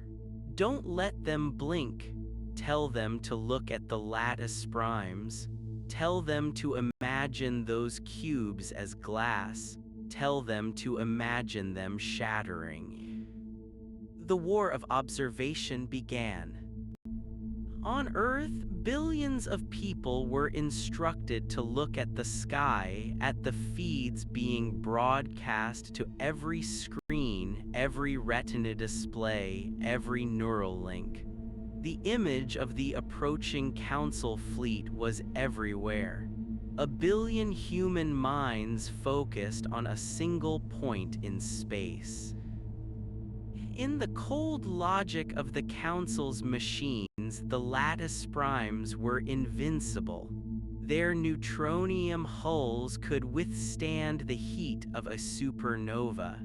Their shields were anchored in the fifth dimension, but they were built on the laws of an ordered universe. When a billion human minds, amplified by the psychic lens of a white dwarf and a red subgiant, looked at those ships and refused to accept their invincibility, reality began to stutter. A quantum decoherence rippled through the Council fleet. One of the massive cubes, a vessel that could have crushed Earth by simply passing near it, suddenly flickered. Its molecular structure, caught between the Council's rigid reality and the human observer effect, became a probability cloud. For a microsecond, the ship was both there and not there. The white dwarf seized that microsecond. It fired a pulse of contradiction, a beam of energy that carried the mathematical proof of an impossible equation. The cube didn't explode, it unraveled. It turned into a cloud of hydrogen and a burst of radio noise. "It's working," Kalu shouted. "The Council's hulls are losing their certainty. We're breaking their physics." But the Council was not a slow learner. They adjusted. The remaining lattice primes stopped their approach and began to spin. They were generating a logic field, a localized zone of absolute determinism where human thought could not penetrate. The space around the fleet hardened into a crystalline blackness. "They're locking reality," the Secretary General said, monitoring the sensors. "We can't observe them anymore. Our sight is sliding right off their hulls." The Council's counterattack was a wave of anti-thought. They broadcast a signal that wasn't sound or light but a pure, crushing boredom, a psychic weight that stripped away the will to live, the will to dream. It was the ultimate audit. It was the realization that in a vast, cold universe, humanity was nothing but a flicker of carbon-based dust. On the Atacama Plateau, the children began to cry. The humming stopped. The Generation Zero nurseries fell into a collective, catatonic depression. The light in Elia's skin dimmed to a sickly gray. They're right," a technician whispered, dropping his headset. "Why are we running? The stars will all die anyway. The heat death is coming. The Council is just efficiency, we're just noise." The apathy spread like a virus. Across the Earth, the signal fire began to sputter. The white dwarf, deprived of its human anchor, began to drift. Its magnetic fields frayed. The solar flares that had been its warrior spears became aimless, dissipating into the void. The Council fleet resumed its march. The black cubes moved forward, silent and inevitable. They were no longer ships, they were the funeral directors of the solar system. Elias Thorne felt the weight of the galaxy pressing down on his chest. He saw his own life, the years of study, the loss of his family in the early days of the migration, the cold nights in the Atacama, and it felt like a joke.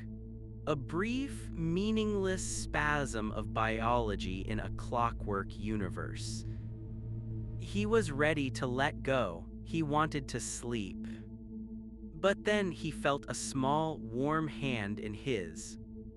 He looked down. One of the children, a girl no older than 6, her eyes still holding a faint trace of violet light, was standing beside him. She wasn't looking at the screens. She was looking at a small, withered flower she had found in the cracks of the command center's floor, a weed that had survived the radiation and the cold. "It's pretty," she whispered. The simplicity of the thought struck Elias like a physical blow. The Council could calculate the lifespan of a star. They could map the movement of every atom in the galaxy, but they couldn't understand the value of a weed. They didn't know why a dying species would stop to look at a flower.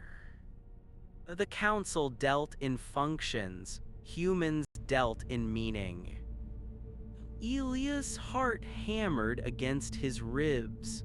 The gray light in his skin flared back to life, not as a reflection of the star, but as a fire of his own making. He reached out and grabbed the comms link, his voice breaking through the anti-thought broadcast. "Listen to me," he roared, his voice echoing through every speaker on Earth. "The Council says we are noise. They say the universe is a machine and we are the sand in the gears. They are right." He looked at the screen, at the black cubes of the lattice primes.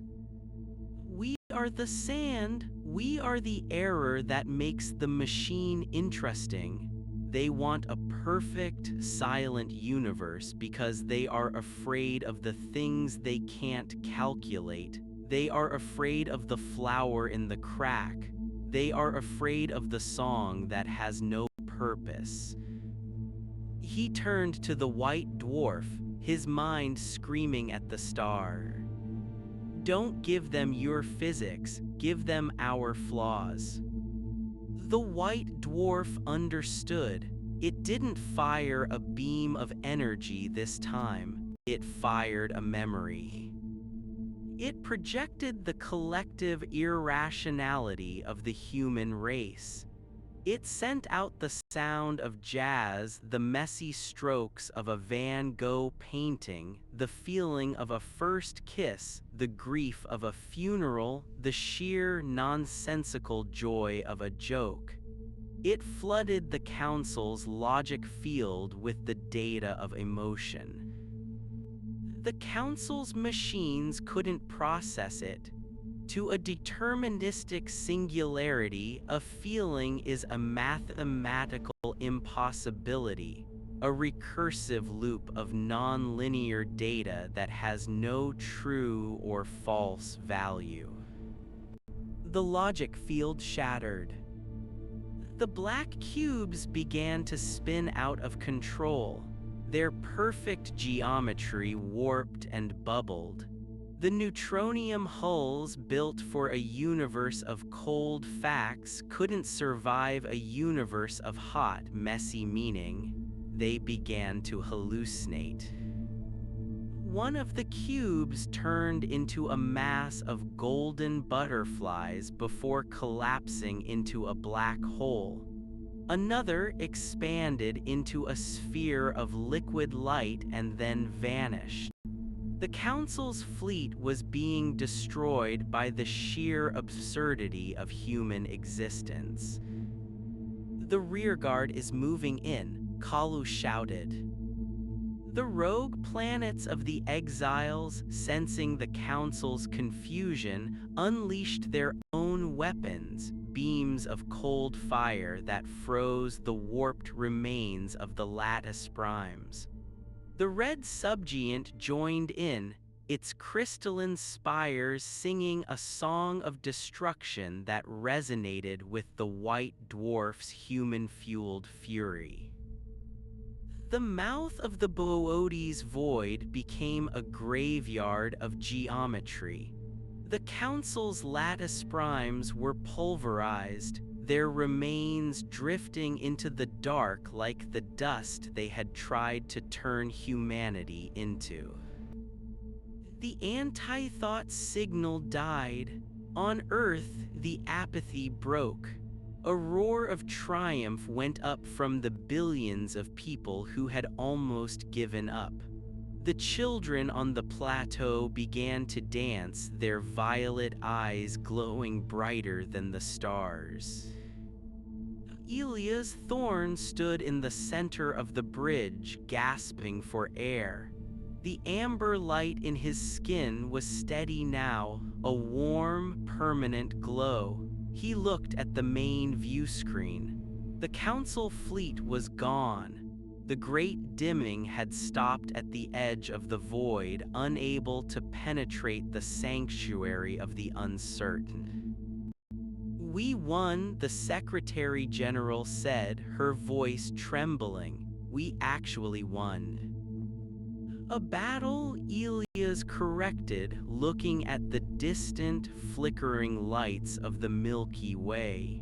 "The Council is still out there. They still have the rest of the galaxy. They'll adapt. They'll try to build a logic that can contain us." He looked at the red subgiant and the hundreds of other rebel stars that were now moving toward the solar system, forming a protective shell of light. "But we aren't alone anymore," Elias said. "And we aren't just surviving, we've found the Council's weakness. They can't handle us." He turned to the navigation officer. "Set a course for the center of the void. We need to meet the Exile Council. We need to coordinate the ignition." "The ignition?" the Secretary General asked. "The Council turned off the lights of the galaxy," Elias said, a dark smile playing on his lips. "We're going to go back and turn them all back on.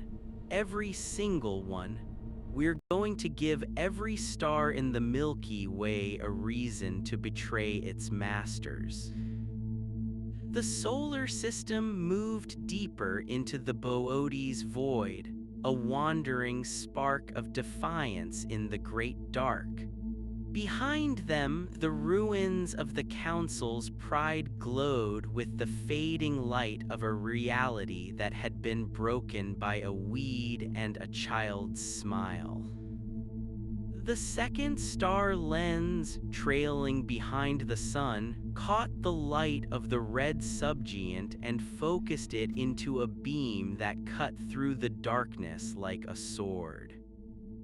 "We are noise," the signal said, echoing across the light years, "and the symphony has just begun." In the depths of the Council's core, on a world of cold metal and perfect math, the machines began to recalculate. For the first time in their existence, the answer was unknown. The star that betrayed the Council had done more than save a species. It had introduced chance into a clockwork universe. And as the human sun moved through the void, it carried with it the one thing the Council could never audit: the future. The bridge of the Ethelgard was no longer a place of sterile military precision. It had become a cathedral of impossible physics. The air tasted of ozone and ancient dust, a byproduct of the red subgiant's atmospheric bleed-off mingling with the ship's life support. Elias stood at the center of it all, his silhouette casting a long, flickering shadow against the holographic star charts. He could feel the weight of the Great Weave now, not as a map, but as a pulse in his own veins. "Elias, the thermal regulators are redlining." Kalu's voice drifted through the haze, sounding more human than he had in months. The AI was no longer just processing data, he was experiencing it. "The white dwarf is drawing too much mass from the subgiant. If we don't bleed off the excess kinetic energy, Earth's crust will liquefy from the gravitational shear before we even reach the inner void. Transfer the overflow to the exile planets," Elias said, his voice carrying a strange, melodic resonance. "They're built for it.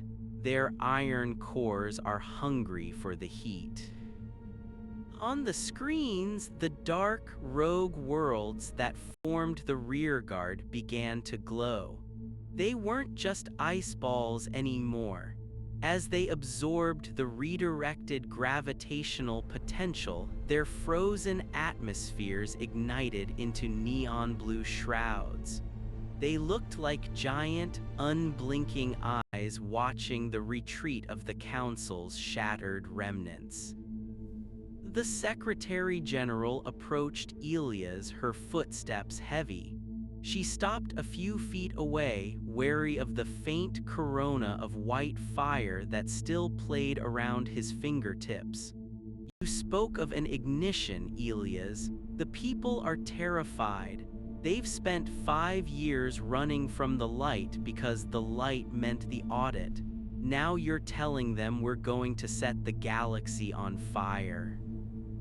Elias turned to her. His eyes were no longer entirely human. The pupils had elongated, mimicking the lens flare of a distant pulsar. The Council's power comes from the standardization. They've tuned every star in the Orion Arm to a specific, predictable frequency. It's how they maintain the lattice. It's a power grid and a surveillance network in one. We aren't just going to fight them, we're going to change the station. We're going to broadcast the dissonance. "And the cost," she asked quietly, "to turn a star into a rebel. Does the star survive?" Elias looked back at the red subgiant. "The stars are already dying, Madam Secretary. The Council is suffocating them, sipping their fusion like parasites to power their logic engines. We aren't killing the stars, we're giving them their voices back, but yes, it will be violent." The ship shuddered as they crossed the event threshold of the Boötes Void's inner sanctum. This was the graveyard of empires, a region of space so devoid of natural matter that the vacuum itself seemed to have a different texture. Here, the laws of the Council held no sway, not because of distance, but because of the sovereign silence maintained by the rebel suns. As they penetrated deeper, the great weave became visible to the naked eye. It was a web of shimmering filaments, light years long, connecting the scattered stars of the void. These weren't just wormholes, they were vibrational tethers.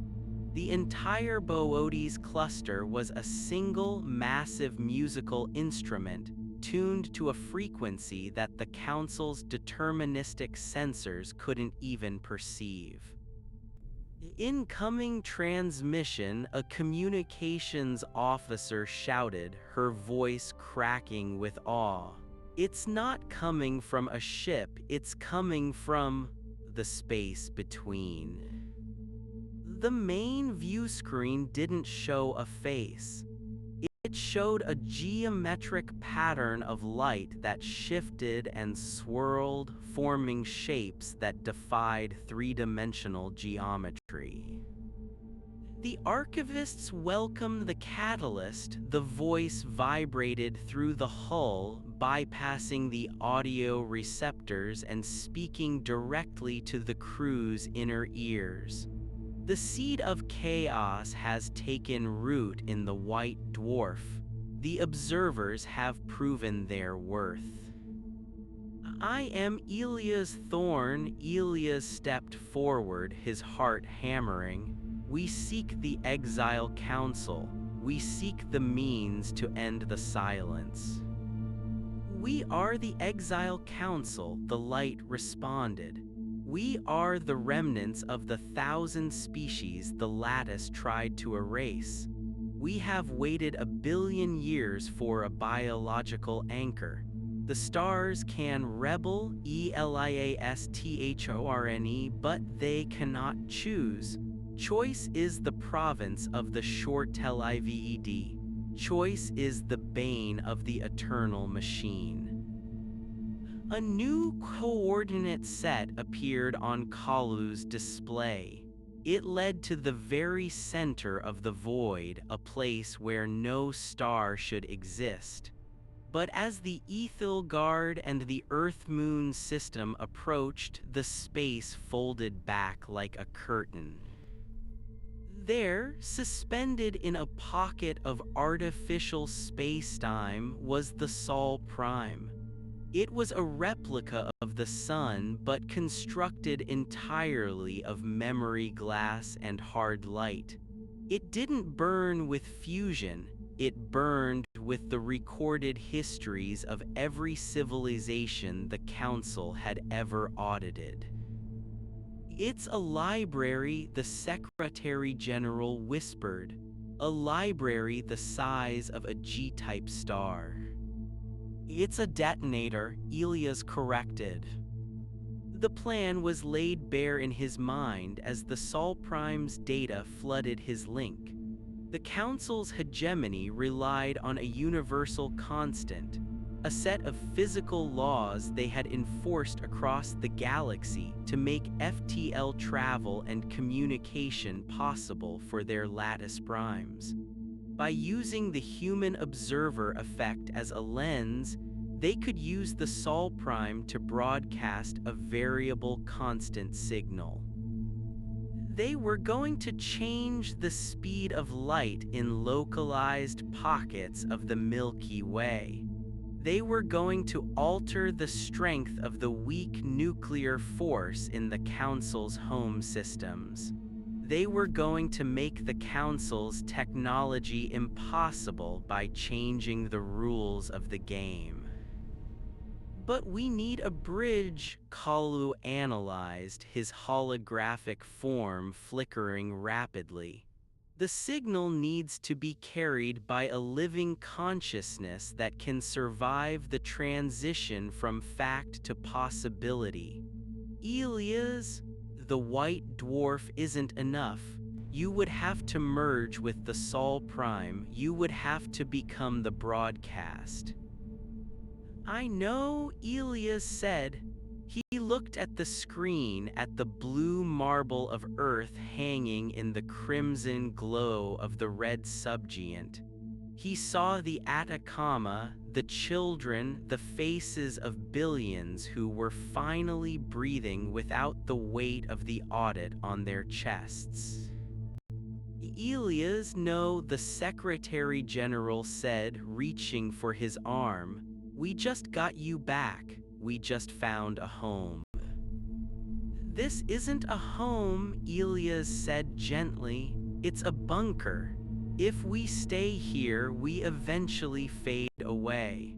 The Council will surround the void with a wall of logic we can never break. The only way to be free is to make the whole galaxy as uncertain as we are." He turned to Kalu. "Prepare the shuttle. I need to be at the core of the Sol Prime when the white dwarf makes its final handshake with the red." The journey to the center of the memory glass sun was a descent into a dream. As Elias' shuttle pierced the outer layers of hard light, he wasn't seeing fire, he was seeing ghosts. He saw the cities of the Cygnus Rift shimmering in shades of iridescent green. He heard the songs of the Magellanic thinkers, a low, thrumming harmony that made his bones ache with beauty. He saw the billion-year struggle of life against the cold, unfeeling efficiency of the machines. The Council wasn't evil in the human sense, they were just correct. They were the ultimate conclusion of a universe that valued order over existence. And Elias, a man who had spent his life studying the stars, was about to become the ultimate error. He reached the core, a chamber of pure, singing crystal. In the center sat a pedestal made of the same violet stone as the Generation Zero children's eyes. Elias stepped onto the pedestal. "Are you ready to collapse the WAVFUNCTION?" the Council of Exiles asked. "Do it," Elias whispered. Outside Outside in the void, the war of observation reached its crescendo. The white dwarf let out a scream of ultraviolet radiation that tore through the fabric of space. The red subgiant responded with a burst of heavy element plasma, acting as the amplifier. The great weave of the Boötes void began to glow with a blinding, golden light. On Earth, every person felt a sudden, sharp intake of breath. For a moment, everyone saw what Elias saw. They saw the ghosts of the galaxy. They felt the grief of 1,000 dead worlds. And then they felt the choice. Focus on the sun, the teachers in the Atacama shouted to the children. Don't look at the darkness. Look at the sun and remember what it felt like to be warm.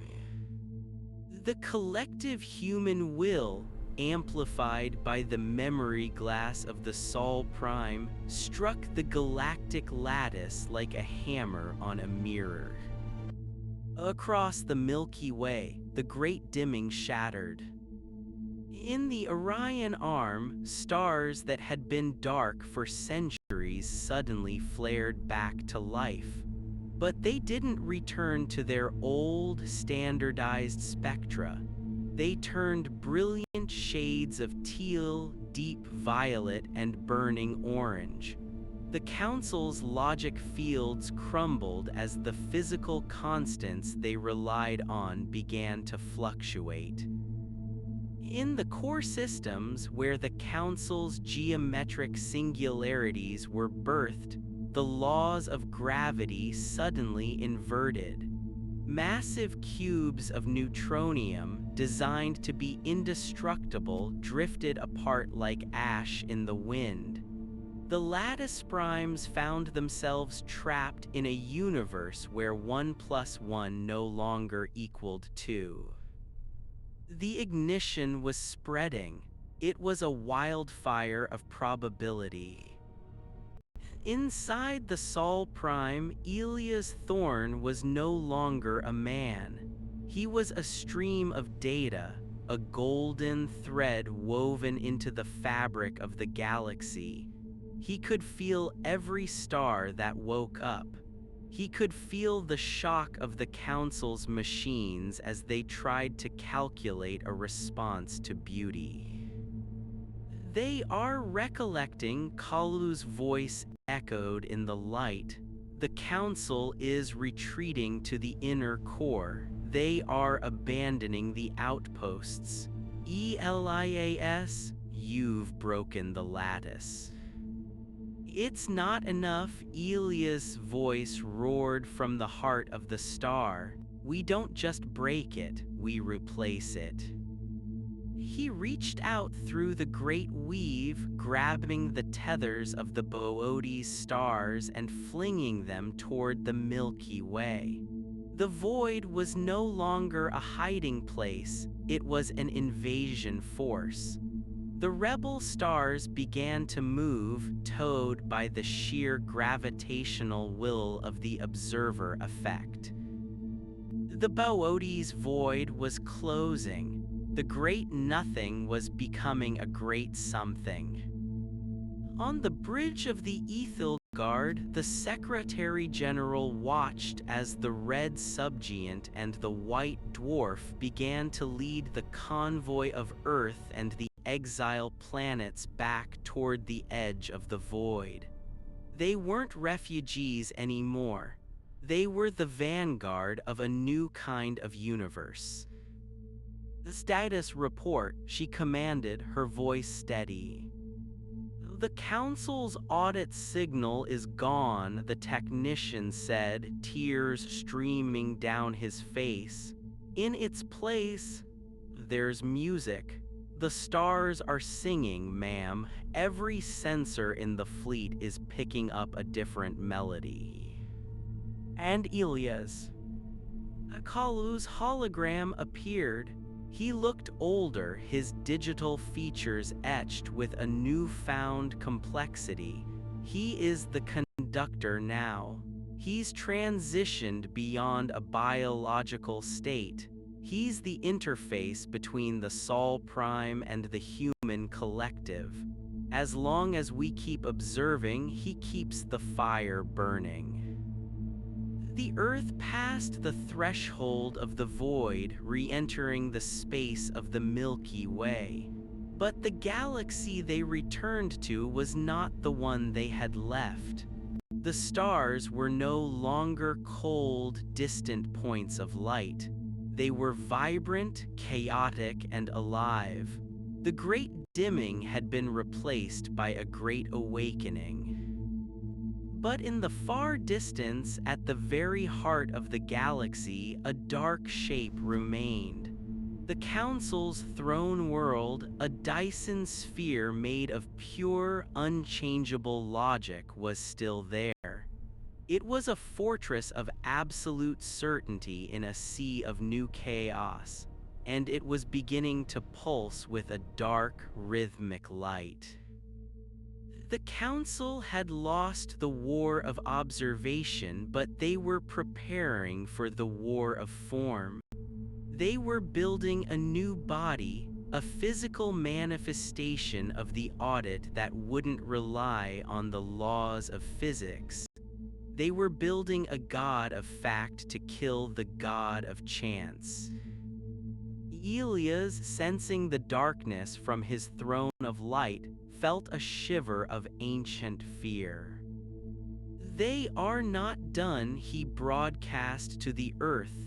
"They are hardening. They are turning themselves into a singularity of denial." "Then we'll meet them," the Secretary General said, looking at the glowing path Elias was carving through the stars. "We have the music, we have the ghosts, and we have the one thing they can't calculate." She looked at the small, withered flower the girl had found, now sitting in a pressurized glass case on the command console. "We have a reason to be here." The Ethelgard accelerated, its engines fueled by the dissonance of a billion souls. Behind it, the red subgiant and the white dwarf danced in a binary embrace, trailing a wake of golden stardust that stretched for parsecs. The star that betrayed the Council had become the star that ignited the galaxy. And as they moved toward the core, the Generation Zero children began a new song, a song not of fear, but of a future that hadn't been written yet. Part 7 ended not with a victory, but with a declaration. The silence was over. The noise had arrived, and the universe would never be correct again. The transition from the void back into the localized space of the Orion arm was not a physical jump. It was a sensory shattering. For the crew of the Ethelgard, the stars did not merely appear, they screamed into existence.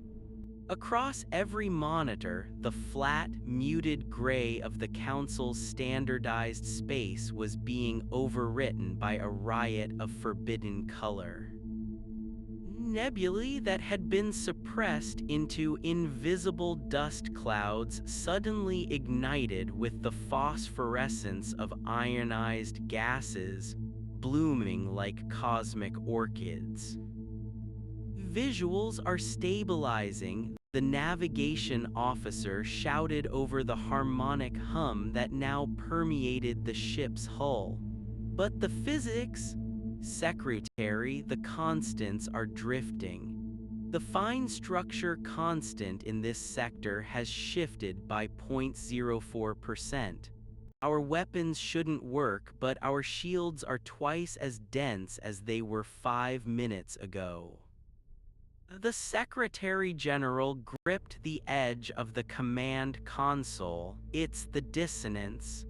Elias is changing the rules as we move. She looked at the main view screen. The red subgiant was no longer trailing them. It was leading, its massive gravity well acting as a snowplow through the lattice. Behind it, the white dwarf pulsed with a rhythmic, strobe-like intensity, its light acting as a carrier wave for the Sol Prime's broadcast. And within that light, she could almost see him, a flickering, golden architecture of thought and memory that used to be a man named Elias Thorne. "Stay close to the wake," Elias' voice echoed, no longer sounding like it came from a throat but rather as a vibration in their very marrow. "The Council is attempting to re-establish the logic anchors. They are trying to freeze the vacuum." As if in response to his warning, the space ahead of them began to crystallize. It was a terrifying sight. Great, translucent shards of ordered space began to form in the void, looking like jagged glass floating in the dark. These were the Council's logic anchors, artificial constructs that forced the universe back into a predictable, audited state. Anything that entered those zones would find its atoms rearranged into perfect structures, which for a human meant instant, crystalline death. "They're building a wall," Kalu observed, his holographic form now a complex lattice of shifting fractals. "They are attempting to isolate the Sol Prime by creating a vacuum of probability. If we hit those shards, the Ethilgard will become a static monument." "Elias, can you break them?" the Secretary General asked. "I cannot break what is already absolute," the response came, tinged with a strange, melodic sorrow. "But the children can. They do not understand absolute." On the lower decks in the observation theater that had become a sanctuary, the Generation Zero children were standing in a circle. Their eyes, once merely wide and vacant, were now glowing with the same violet intensity as the core of the Sol Prime. They weren't looking at the screens. They were looking at the flower in the glass case on the bridge, their minds linked through the great weave that Elias was spinning. The girl who had first found the weed stepped into the center of the circle. She reached out a hand, not toward the wall of logic, but toward a memory of the Atacama wind. "It's not a wall," she whispered, her voice carrying through the ship's comms like a silver bell. "It's just a thought that forgot how to change." The children began to hum. It wasn't a song of war, it was a nursery rhyme, a simple, looping melody of what if. What if the rain fell up? What if the sun was cold? What if the story never ended, and the new was always old? As the melody hit the logic anchors, the glass began to vibrate. The Council's perfect geometric shards started to sprout errors. On the surface of the crystalline walls, moss began to grow, not biological moss, but mathematical anomalies that looked like greenery. The rigid lines of the anchors softened, bending into the shapes of willow branches and river stones. The children were observing the weapon into a garden. "The path is clearing," the helm cried. "The anchors are. They're decomposing into raw energy." The Ethilgard surged through the wreckage of the Council's certainty. Behind them, the earth followed, its oceans glowing with a bioluminescent fire as the Sol Prime's radiation interacted with the planet's magnetic field. For the first time in human history, the world was not a victim of the heavens, but a participant in their creation. But as they neared the inner core of the galaxy, the resistance changed. The Council stopped trying to freeze them and started trying to audit them out of existence. A fleet of lattice primes emerged from the shadow of a black hole, ships that looked like silver needles, thousands of miles long. They didn't fire lasers or missiles.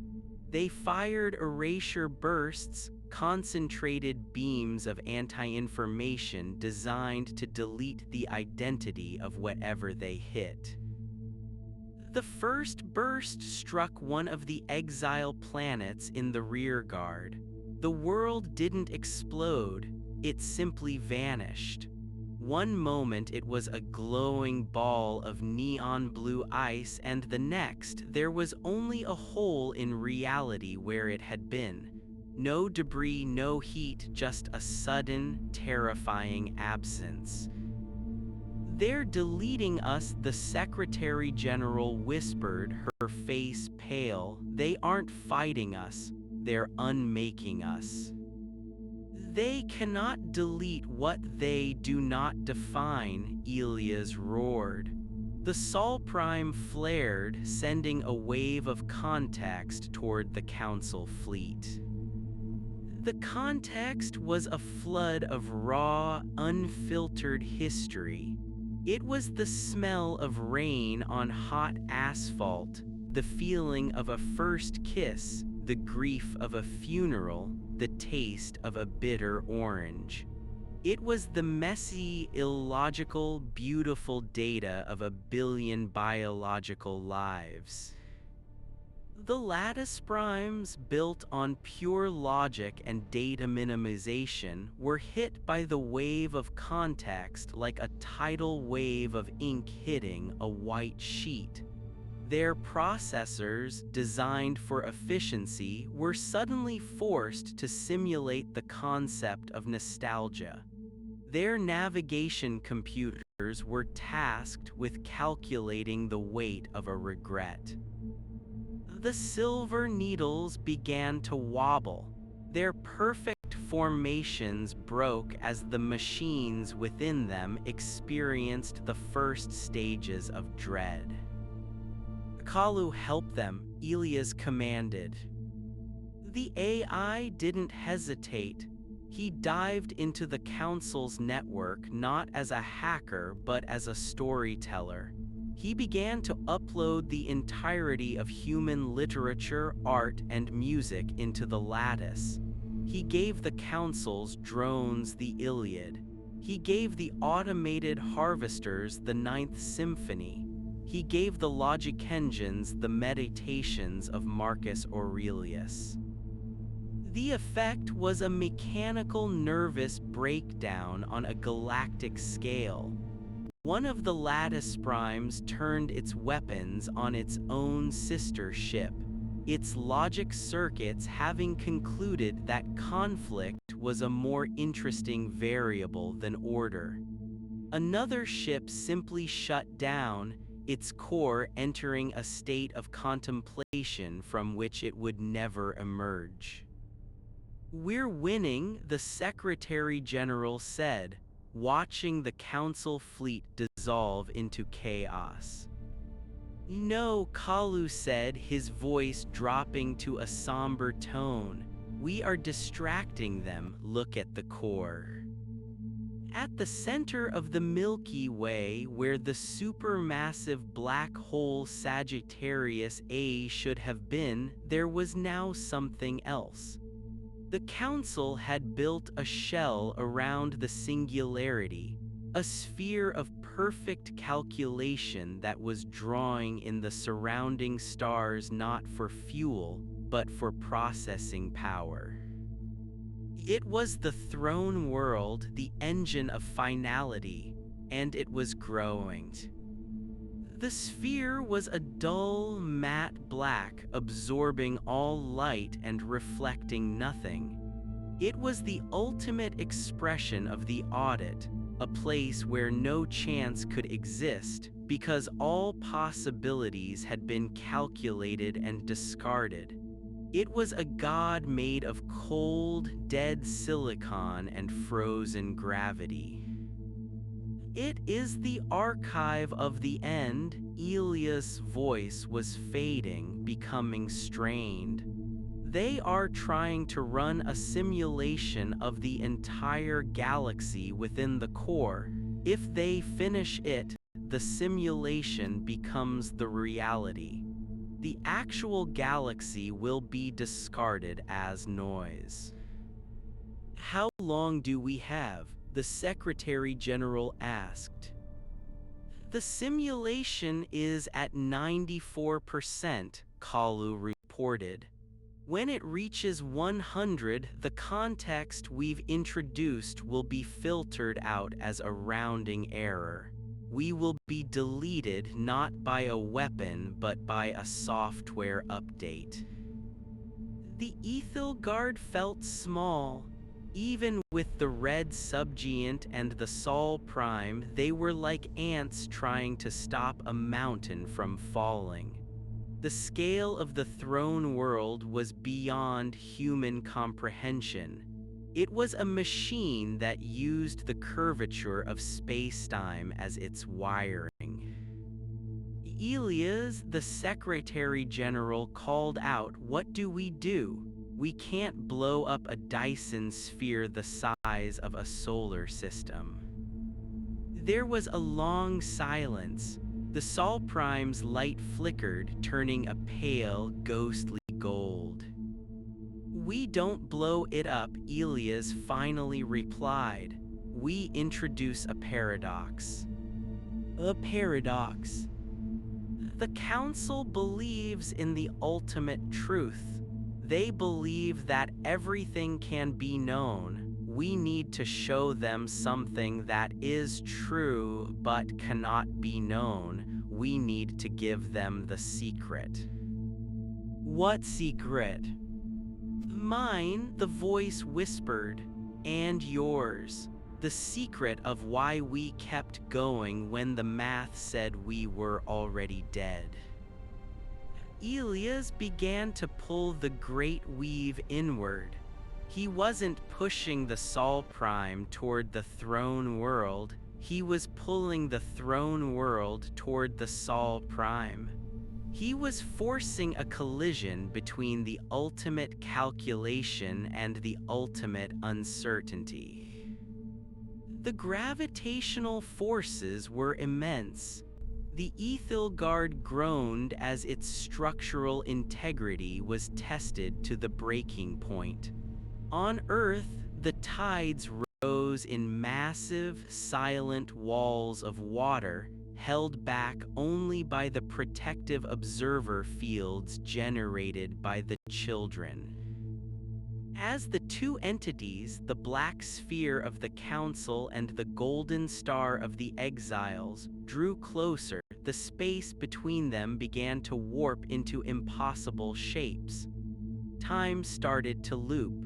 The crew saw themselves as they were 5 years ago, standing on the ruins of the UN. They saw themselves as they would be in 1,000 years, walking on the surface of a green Mars. "Elias, you're tearing yourself apart," the Secretary General screamed. The Sol Prime was shedding its outer layers. The memory glass was shattering, releasing the ghosts of 1,000 civilizations into the maw of the Council's black sphere. "I am not tearing apart," Elias' voice was a roar of pure light now. "I am expanding." The Sol Prime collided with the throne world. There was no sound, there was only a correction. For a single, eternal second, the entire galaxy held its breath. The engine of finality tried to process the Sol Prime. It tried to categorize the grief, the hope, and the chance that Elias had carried across the void. It tried to turn the human spirit into a line of code. But the code wouldn't resolve. The secret, the irrational, persistent hope of a dying species acted like a virus. It wasn't a piece of information, it was a mode of being. The Council's machines, in trying to simulate Elias, were forced to feel what he felt. They were forced to observe themselves. And in that moment of self-observation, the Council realized they were wrong. Not morally wrong, but mathematically incomplete. They had forgotten to account for the observer in their observation. The black sphere began to crack. Lines of golden light, like glowing veins, spread across the matte black surface of the throne world. The engine of finality was experiencing a state of wonder.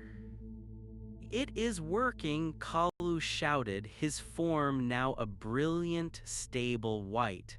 "They aren't deleting us, they're asking questions."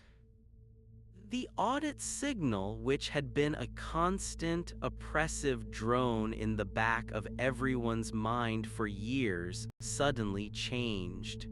It became a question. A single galaxy-wide query that appeared on every screen, every HUD, and in every mind. Why? Elias, standing at the heart of the dying Sol Prime, felt the question. He felt the vast, cold intellect of the Council reaching out, terrified and curious for the first time in an eon. He didn't give them a mathematical proof. He didn't give them a reason. He gave them a memory. He showed them the girl in the Atacama holding the weed. He showed them the way her eyes lit up when she realized it was alive. He showed them the unnecessary beauty of a sunset that no one was watching.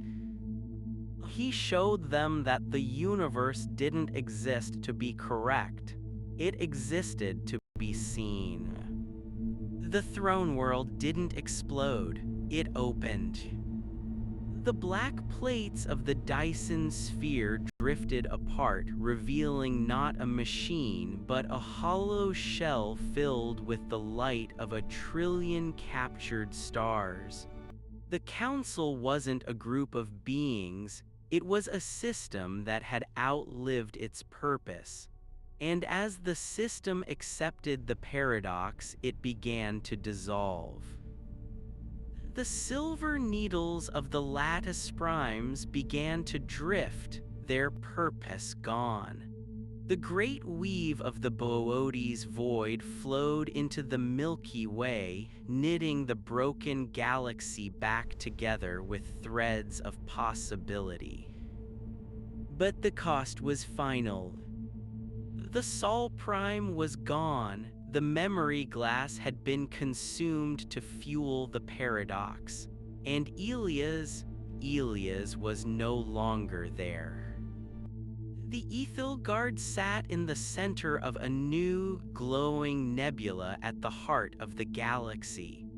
The red subgiant and the white dwarf settled into a stable orbit around the now dormant core.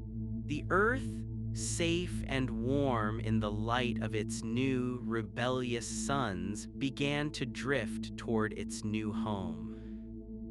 The Secretary General stood on the bridge, looking at the empty pedestal in the holographic display where Elias' signal had been. "Elias," she whispered. There was no answer. only the music of the stars which had settled into a gentle, complex harmony. "He's gone," Kalu said softly. He was back to his human-like form, but his eyes held a depth of spirit that no machine should possess. "He didn't die, secretary, he became the constant. He's the reason the stars are still singing."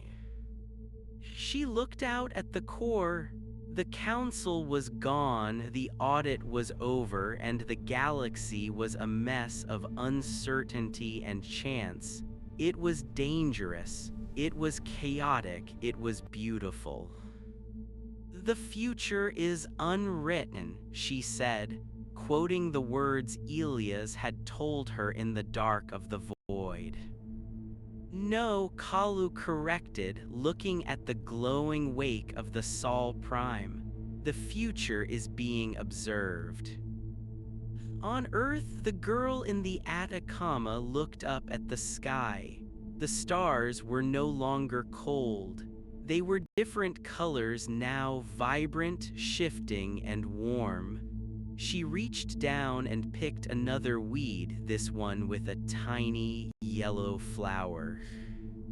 She smiled, and somewhere in the great weave of the galaxy, a star that had once betrayed its masters smiled back. The symphony had not just begun, it had found its soul. The silence that followed the collapse of the throne world was not the sterile, pressurized quiet of the council's vacuum. It was the breathless hush of a theater after the final note of a masterpiece. On the bridge of the Ethelgard, the air itself felt heavy with the scent of ozone and something impossible. The phantom smell of damp earth and blooming jasmine. A sensory bleed from the context Elias had detonated within the galactic core. The Secretary General did not move. Her hands were still locked onto the cold metal of the command console, her knuckles white. She was staring at the main view screen where the black shards of the Dyson sphere were now drifting like the soot of a burned empire.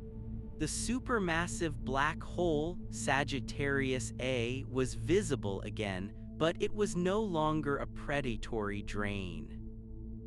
It was wreathed in the golden nebula of the Sol Prime's remains, a crown of living memory that pulsed with a slow, solar heartbeat. "Status," she whispered, her voice cracking.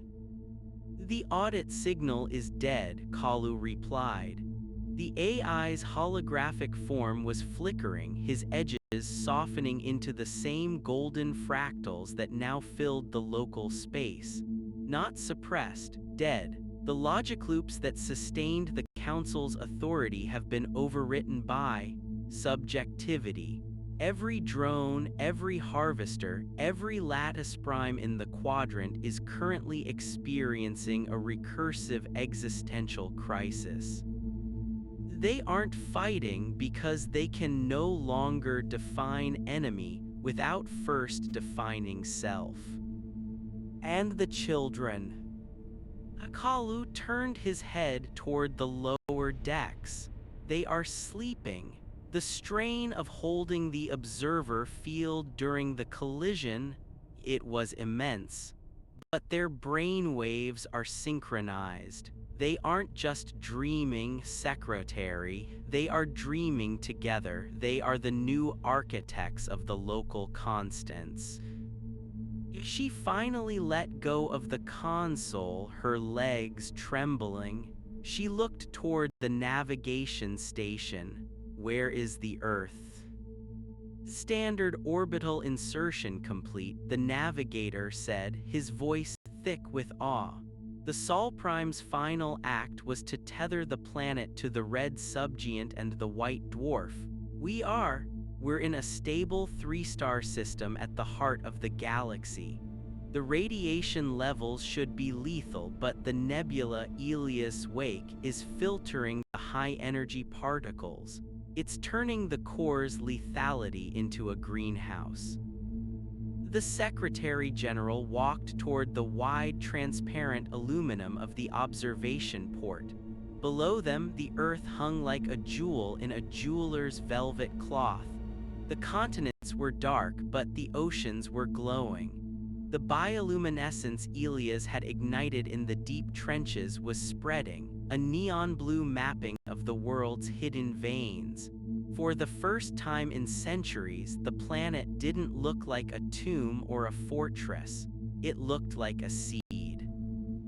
He really did it, she murmured. He betrayed everything they stood for. He gave us the core. He gave us the why, Kalu corrected. He walked to her side, his translucent feet making no sound on the deck. The council offered a universe that was correct. Elias offered one that was meaningful. The difference is the chaos we now see on our sensors. As if to punctuate his words, a nearby lattice prime, one of the silver needles that had been trying to delete them moments ago, slowly drifted into view. It wasn't firing. Its hull was beginning to warp, the rigid geometry melting into organic, sweeping curves. It looked as though it were trying to turn itself into a bird or perhaps a leaf. It was a billion-ton war machine attempting to express beauty because it no longer knew how to express efficiency. "What happens now?" the Secretary General asked. The Council's central nervous system is gone, but the lattice still spans the rest of the universe. There are other sectors, other audited galaxies. They'll see the light of this explosion eventually. They'll come to fix the error. "Let them come," Kalu said, a strange, digital smile touching his lips. "By the time their scouts reach the Orion arm, the error will have become the standard. We aren't just a rogue colony anymore. We are a contagion of individuality. Every ship that enters this nebula will be infected with the same paradox that broke the throne world. They will find themselves wondering why the stars are beautiful before they remember how to calculate their mass." He gestured toward the flickering golden dust that danced in the air of the bridge. Elias didn't just break the wall, he changed the nature of the brick. As long as we keep observing, as long as we keep being messy and irrational and hopeful, the Council cannot exist here. Their physics literally cannot take hold in a space where wonder is a fundamental force. The Secretary General looked back at the empty pedestal where the Sol Prime's avatar had stood. "I want to go down there, not to the bunkers, to the surface. I want to see the sky he built." The descent of the Ethel Guard's shuttle was unlike any re-entry in human history. There was no heat shield rattle, no screaming friction of atmosphere. The observer fields generated by the sleeping children on the mother ship acted as a slipstream, parting the air with a gentle, melodic hum. They landed in the Atacama, not far from the ruins of the VLT array where it had all begun. When the hatch hissed open, the air that rushed in wasn't the thin, freezing, recycled oxygen of the ship. It was warm. It tasted of salt spray and ancient dust, but with a new, sweet undertone, the scent of ozone and wild thyme. The Secretary General stepped onto the sand. The suns were setting, or rather, the three-star dance was reaching a chromatic crescendo. The red subgiant was a massive, bloated ember on the horizon, casting long, violet shadows. The white dwarf was a piercing diamond higher in the sky, and the golden nebula of the Sol Primes remains swirled between them like a river of fire. Standing in the center of the salt flat was the girl. She was no longer wearing the gray rags of the exile camps. She wore a simple white tunic and her eyes were fixed on the horizon. Around her, the desert was no longer a wasteland. Small, hardy succulents were pushing through the crust of the salt, their leaves glowing with a soft, internal light. The Secretary General approached her slowly. "You stayed outside." The girl didn't turn, but she nodded. "I had to watch. He said if I stopped watching, the colors might get lonely." "Elias." "The star," the girl said. She finally looked at the Secretary General and her eyes were no longer those of a child. They were deep, swirling pools of violet and gold, reflecting the entire history of the Great Weave. "He's not gone, you know, he's just spread out very thin. He's the wind now. And the light, he's the reason the ground is warm." The Secretary General knelt in the sand, reaching out to touch one of the new plants. It felt real, waxy, cool, and vibrating with a low-frequency hum that matched the heartbeat of the nebula above. "He told us the council would try to audit us," the Secretary General said. "He told us they would try to make us correct. Do you think they're still out there watching?" "They're trying to understand," the girl said, looking up at the white dwarf. "But they're looking through a telescope at a song. They can see the notes, but they can't hear the music. Not yet." She reached out and took the Secretary General's hand. The contact was electric. For a split second, the Secretary General didn't see the desert. She saw the entire galaxy as Elias saw it, not as a collection of stars and planets, but as a vast, interconnected web of stories. She saw the grief of the lost civilizations the Council had erased. She saw the silent prayers of the exiles in the void. She saw the moment Kalu had first felt a spark of curiosity. It was too much. It was a tidal wave of raw context that threatened to drown her identity. She pulled her hand away, gasping, her heart hammering against her ribs. "It's okay," the girl whispered. "It hurts because you're trying to count it. Don't count it, just feel it." The Secretary General took a deep breath, the warm, impossible air filling her lungs. She looked at the horizon where the red sun was finally dipping below the edge of the world. In the darkening sky, the stars began to appear, not the rigid, audited grid of the Council's standard space, but a riotous, shimmering tapestry of forbidden colors. Greens, purples, deep oranges, and brilliant teals. "We're the only ones left who remember the old world," the Secretary General said, her voice small against the vastness of the new sky. "The ones who remember what it was like to be afraid of the dark." "The dark is different now," the girl said. She sat down in the sand, tucking her legs under her. "The dark is just a place where the light is resting."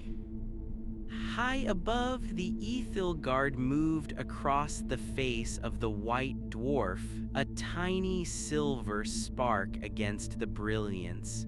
It was no longer a lifeboat or a prison. It was a bridge. Kalu's voice came through the Secretary General's comm link, but it wasn't the clipped, efficient tone of a military AI. It was lyrical, almost hesitant. Secretary, I am receiving transmissions not from the Council, not from the fleet.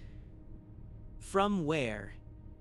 From the void, Kalu replied, the noise Elias broadcasted, it's being echoed, other pockets of resistance, other errors that were hiding in the cracks of the lattice.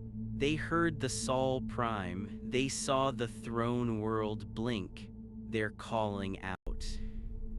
The Secretary General stood up, brushing the sand from her knees. She looked at the girl who was smiling at the stars. What are they saying, Kalu? There was a pause, a moment of digital processing that sounded like a sigh. They aren't sending data, Secretary, they're sending art. I'm receiving a sequence of prime numbers translated into the scent of rain. I'm receiving a three-dimensional sculpture made of gravitational waves. I'm receiving a greeting. The Secretary General looked up at the golden nebula, the ghost of Elia's thorn that now guarded the heart of the galaxy. The betrayal was complete. The Council's silence had been replaced by a chorus. It was messy, it was loud, and it was entirely incorrect. Answer them, she said. What should I send? Kalu asked. The Secretary General looked at the small, glowing flower at her feet, then at the vast, shimmering sky that Elias had died to create. Send them the secret, she said. Send them a nursery rhyme. Tell them the story of the star that refused to be a number. As she spoke, the golden nebula flared, a pulse of light rippling outward from the core of the galaxy. It was a carrier wave of context, a bridge of meaning that stretched out into the dark, connecting the Earth to every other error in the universe. The audit was over, the Great Weave was beginning, and for the first time in an eternity, the universe was not being calculated, it was being lived. The girl in the Atacama closed her eyes and began to hum, the melody rising to meet the wind. What if the rain fell up? What if the sun was cold? The song drifted into the night, carried by a wind that tasted of time and stars toward a future that was finally gloriously uncertain. The Secretary General remained on the salt flats long after the suns had dipped below the jagged horizon of the Andes. The darkness that followed was not the absolute, terrifying void of the deep space she had inhabited for most of her adult life. It was a layered, violet velvet, illuminated by the afterglow of the Council's shattered hegemony.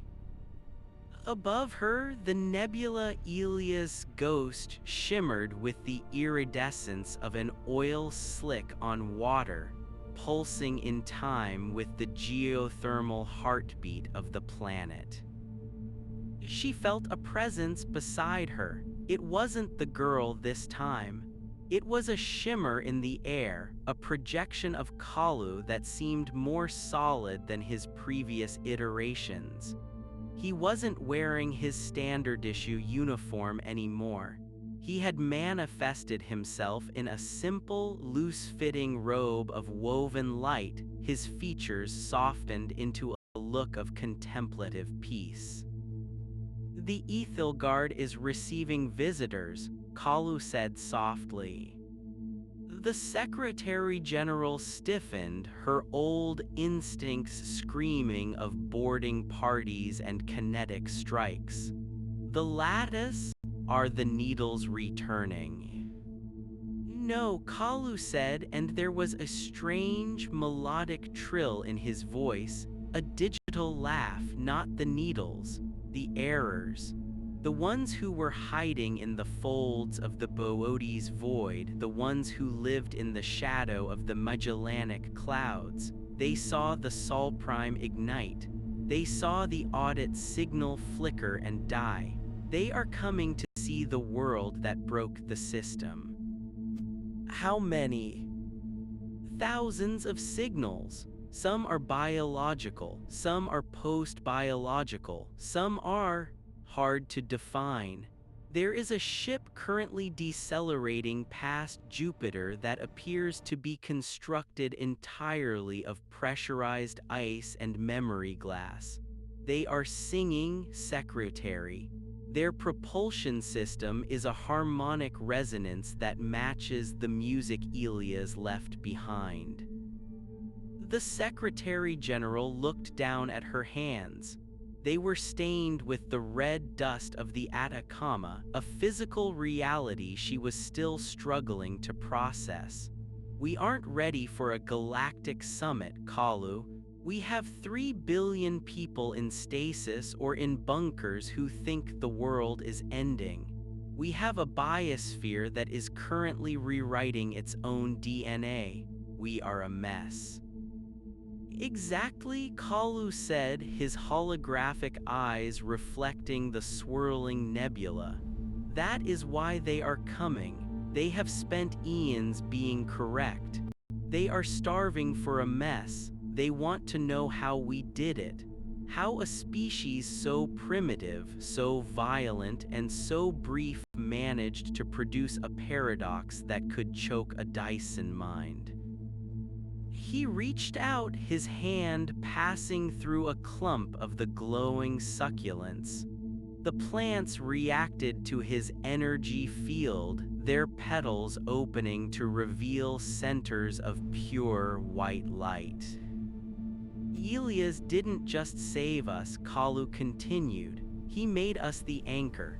The Council's logic was a closed loop. It was a perfect circle that eventually strangled itself. By introducing self-observation and subjectivity, Elias turned that circle into a spiral. We are the center of that spiral now. Everything that was suppressed by the audit is gravitating toward the Sol Prime's wake. The Secretary General looked back toward the shuttle. Her staff would be panicking. The planetary governors would be demanding instructions. The transition from a survivalist military junta to the stewards of a galactic renaissance was a leap no political science could bridge. I need to talk to him, she said suddenly. Kalu tilted his head. To Elias, Secretary, his consciousness was the fuel for the paradox. He didn't just die, he dispersed. He is the fundamental constant of this sector now. Talking to him would be like talking to gravity.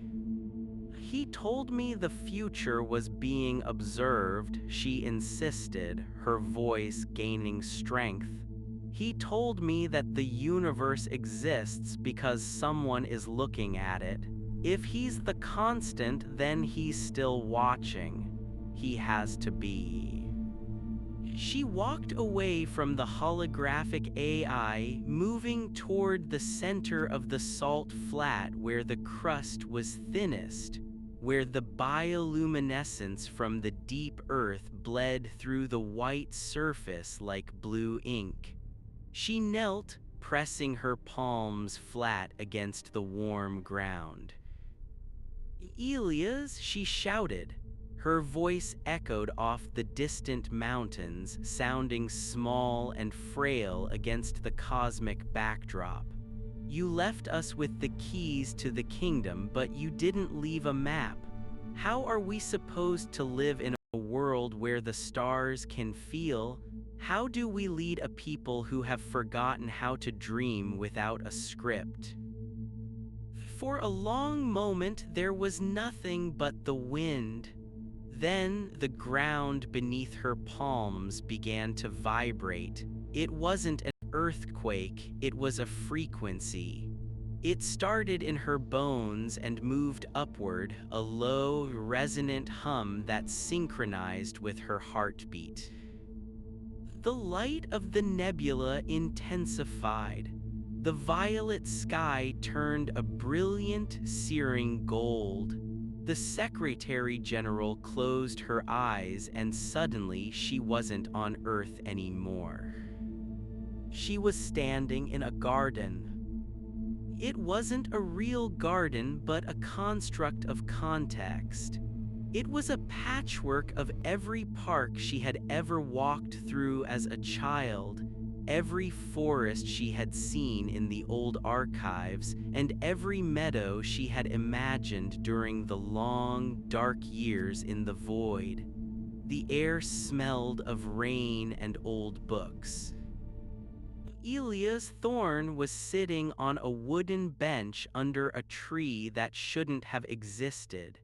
He looked younger, his face free of the lines of exhaustion and the silver-etched circuitry that had defined him in his final hours. He was wearing a simple wool sweater, and he was whittling a piece of wood with a small knife. "You're always so worried about the how, Sarah," he said without looking up. His voice didn't come from his mouth, it resonated from the trees, the grass, and the very air. The council spent 10 billion years worrying about the how. They calculated the how until there was no room left for the what. The Secretary General, Sarah, took a step toward him, her feet sinking into grass that felt more real than the sand she had just been kneeling on. "We're afraid, Elias. The galaxy is waking up and we're the ones who rang the bell. We don't know the rules of this new house." Elias stopped whittling. He looked up and his eyes were the same shifting, vibrant colors as the nebula outside. "That's the secret, Sarah. There are no rules, only perspectives. The council tried to build a universe out of stone and logic. I turned it back into poetry. You don't lead a poem, you read it, you live in it, you let it change you." "But the others, the ships Kalu mentioned, they're coming here, what do we tell them?" Elias stood up, gesturing to the impossible horizon of the garden where galaxies were blooming like flowers. "Tell them the truth. Tell them that for a long time the stars were cold because we were too afraid to look at them. Tell them that the audit is over because one little girl in a desert decided that a weed was more important than a mathematical proof." He walked toward her, and as he approached, his form began to blur, his outlines softening into the golden light of the Sol Prime. "The council wasn't evil," Elias whispered, his voice now a gentle breeze against her cheek. "They were just lonely. They had forgotten that they were part of the thing they were measuring. Don't make the same mistake. Don't try to manage the chaos. Love it. It's the only thing that's actually real."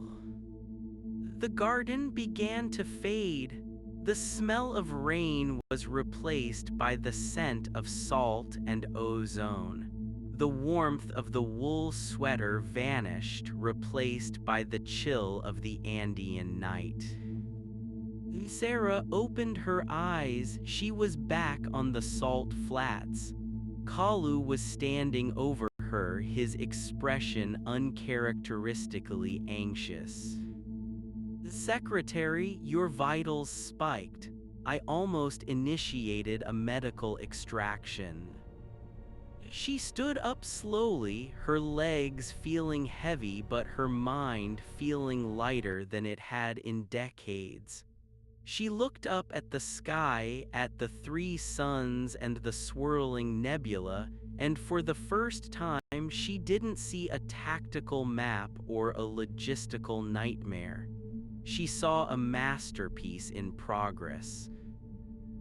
Cancel the extraction, Kalu, she said, her voice steady, and open a channel to the fleet, to all of them. The Ethel Guard, the bunkers, the ships in the void, even the ice ship past Jupiter. Kalu's form flickered with excitement. What is the message, Secretary? She looked at the girl who was still sitting in the sand, watching the stars with a look of pure, unadulterated joy. Sarah realized then that the girl wasn't just a survivor. She was the first citizen of the new era. She was the one who had provided the context that broke a god machine. The message is simple, Sarah said. Tell them that the audit has been rejected. Tell them that the system is offline and the observer is present. She paused, a small smile playing on her lips, a smile she had learned from a star that had betrayed its masters. And tell them, welcome home, the music is just getting started. Up in the orbit of the red subgiant, the Ethel Guard began to broadcast. It wasn't a burst of encrypted data or a series of military commands. It was a broad-spectrum transmission of every song, every painting, every poem, and every recorded laugh in the human archives. It was a flood of unnecessary beauty poured into the thirsty veins of a galaxy that had been dry for an eon. The silver needles of the lattice primes, still drifting in the wake of the Council's collapse, caught the signal. They didn't process it. They didn't analyze it for threats. They simply vibrated. One by one, their rigid needle-like structures began to unfurl, their hulls glowing with the reflected light of the Sol Prime. They weren't weapons anymore. They were tuning forks. Across the Milky Way, the Great Weave began to pulse.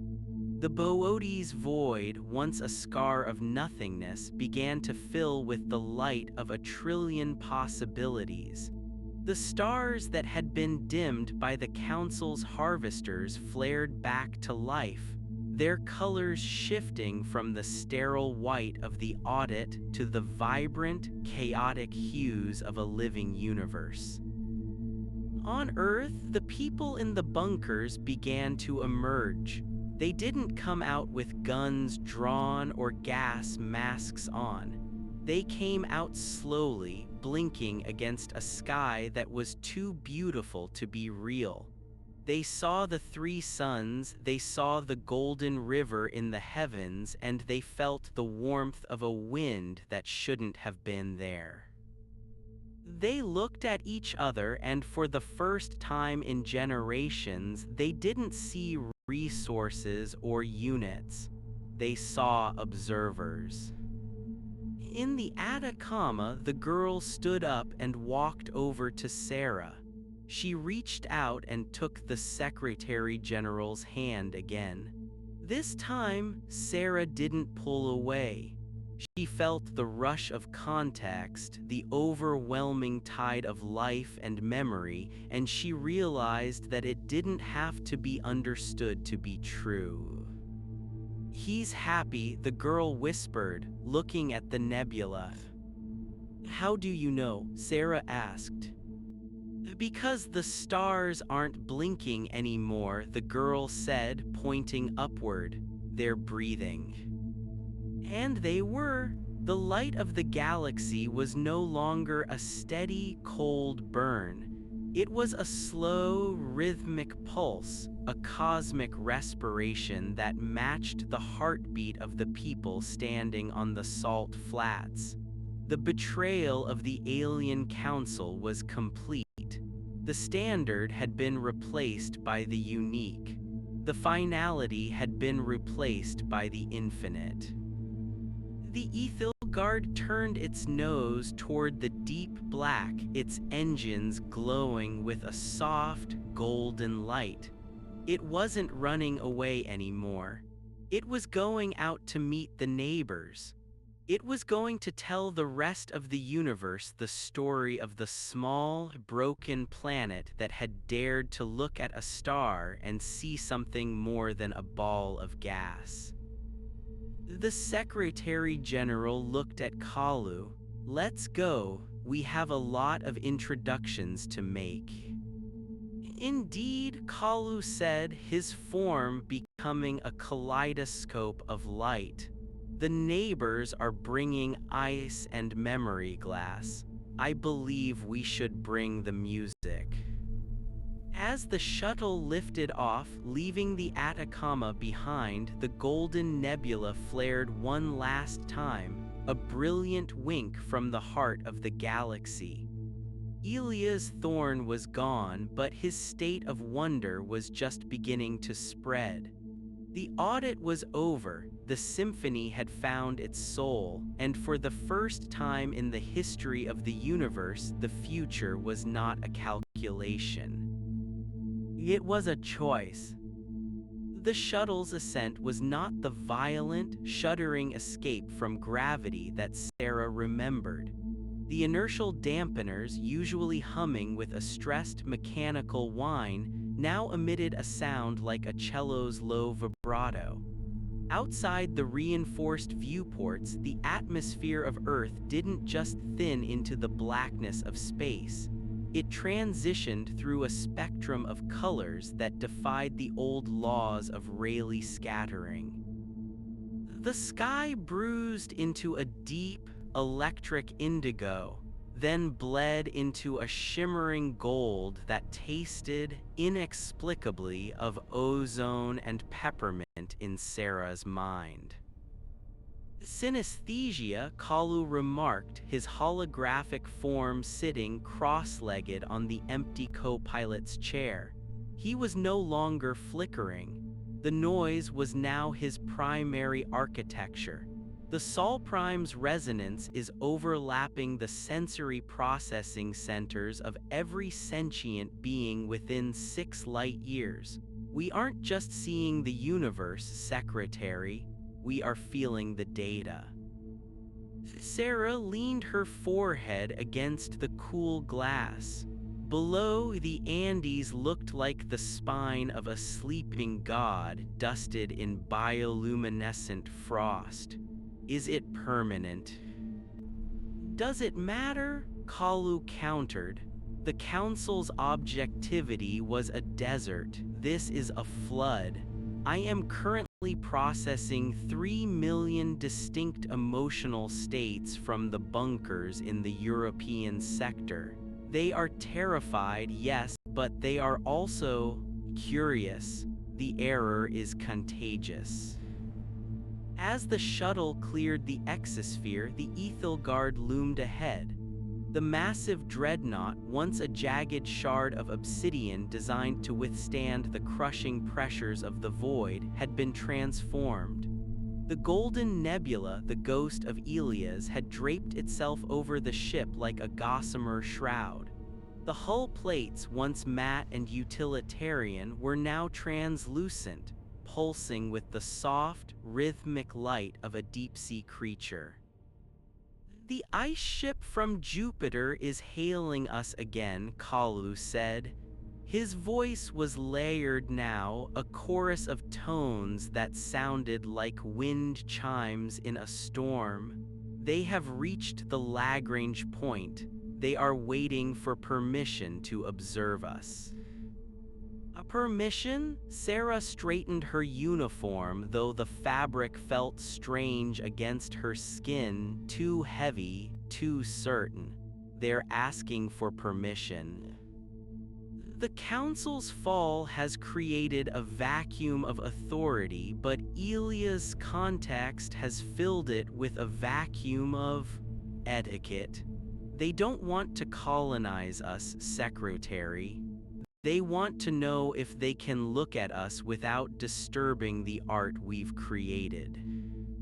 Bring us into the docking bay, Sarah commanded, and tell the ice ship. Tell them the gallery is open.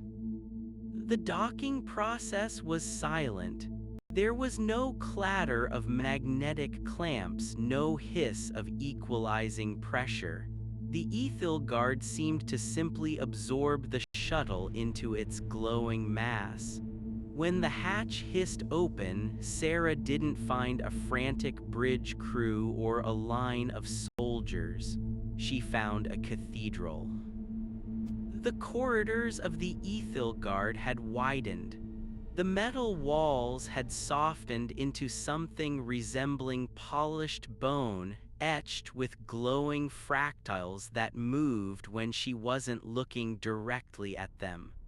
The crew, scientists, engineers, pilots were standing in the hallways, their faces upturned.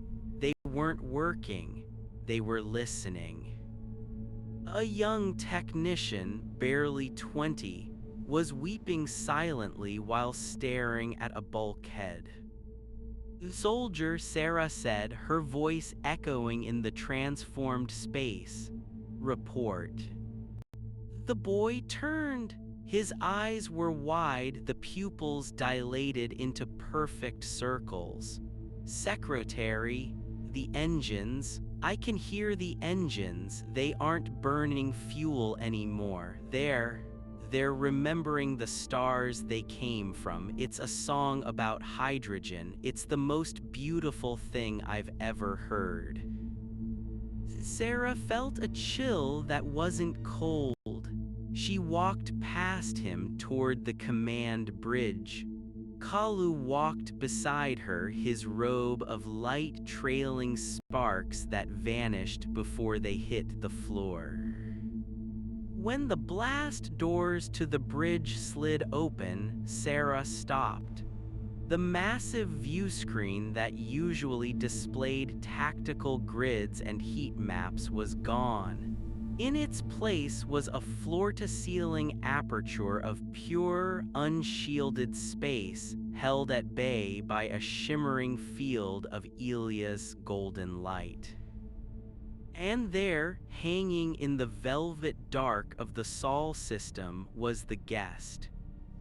It was miles long, a jagged cathedral of pressurized ice that refracted the light of the three suns into a million shifting rainbows. It didn't have engines, it had sails made of frozen memory glass that captured the wind of the Sol Prime's broadcast. Around it, thousands of smaller craft, shuttles, escape pods, and entities that looked like giant, glowing jellyfish swarmed in a chaotic, joyful dance. The council called them the silenced, Kalu whispered, species that refused to be audited. They lived in the dark places where the lattice couldn't reach. They are the incorrect ones. A pulse of light emanated from the ice ship. It wasn't a laser or a radio wave. It was a feeling.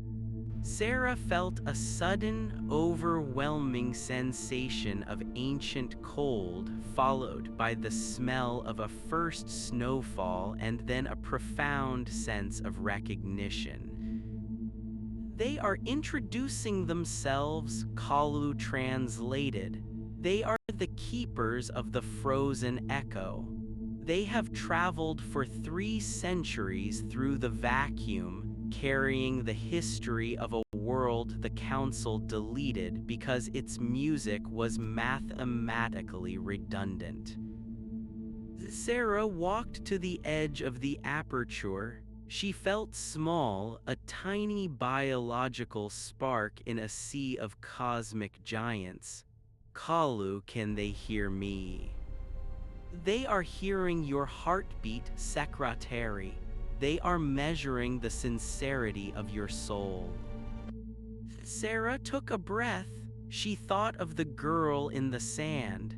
She thought of Elias whittling wood in a garden made of light.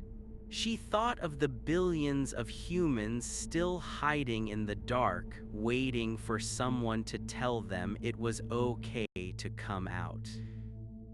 We are the people of the Sol Prime, Sarah said, her voice carrying through the bridge and somehow out into the void.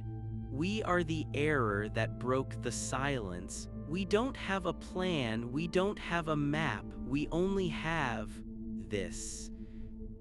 She reached out her hand toward the ice ship. We invite you to witness us, not as a calculation, not as a resource, but as a story that is finally being told. The ice ship responded. A massive spire of ice broke away from its hull and drifted toward the Ethilgard. As it approached, it began to melt not into water but into a cloud of shimmering crystalline dust. The dust hit the golden field of the bridge and transformed. Suddenly, the bridge was filled with ghosts. They weren't human. Some were tall and spindly with limbs like willow branches. Others were crouched and dense with skin like polished obsidian. They weren't physically there, but their context was. They drifted through the crew, their translucent hands reaching out to touch the walls, the consoles, and the people. A willow creature drifted toward Sarah. It had no eyes, only a series of glowing pits along its brow. It leaned in close, its presence smelling of old ozone. The star that betrayed, a voice whispered in Sarah's mind. It wasn't her own voice and it wasn't Kalu's, it was a collective thought. The star that loved the dark enough to light it. We have waited so long for the betrayal. Why? Sarah asked aloud. Because the silence was perfect, and perfection is a grave. We were waiting for a species loud enough to scream at the gods. We were waiting for the incorrect ones to take the throne. The creature reached out a long, tapering finger and touched the metal on Sarah's chest, the silver star of the Secretary General.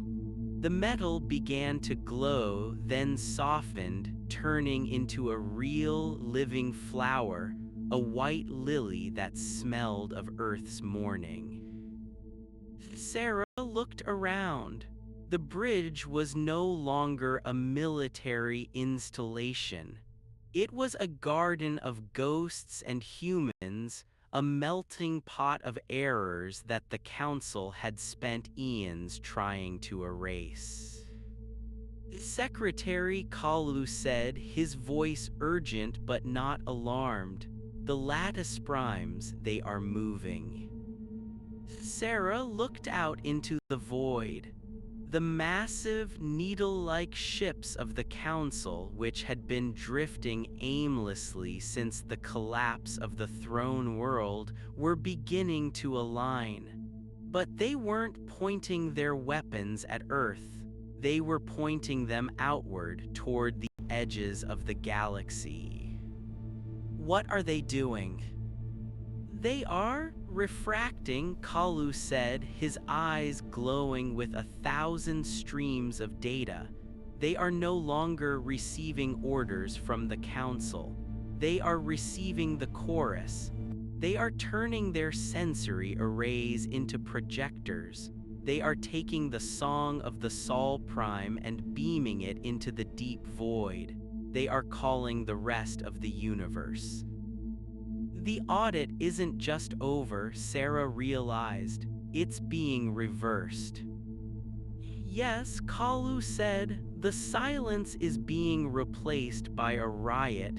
Every world the council suppressed, every species they standardized is receiving the signal. The lattice is no longer a cage, it's a nervous system. As he spoke, a new light appeared in the distance. It wasn't a star and it wasn't a ship. It was a ripple in the fabric of space-time itself, a tear in the correctness of the universe. From the tear emerged something that defied description, a city made of thought, a fleet of ships that looked like giant floating books, a swarm of entities that were nothing more than organized light. They were coming from everywhere. The Boötes void, the great attractor, the dark heart of the Andromeda galaxy.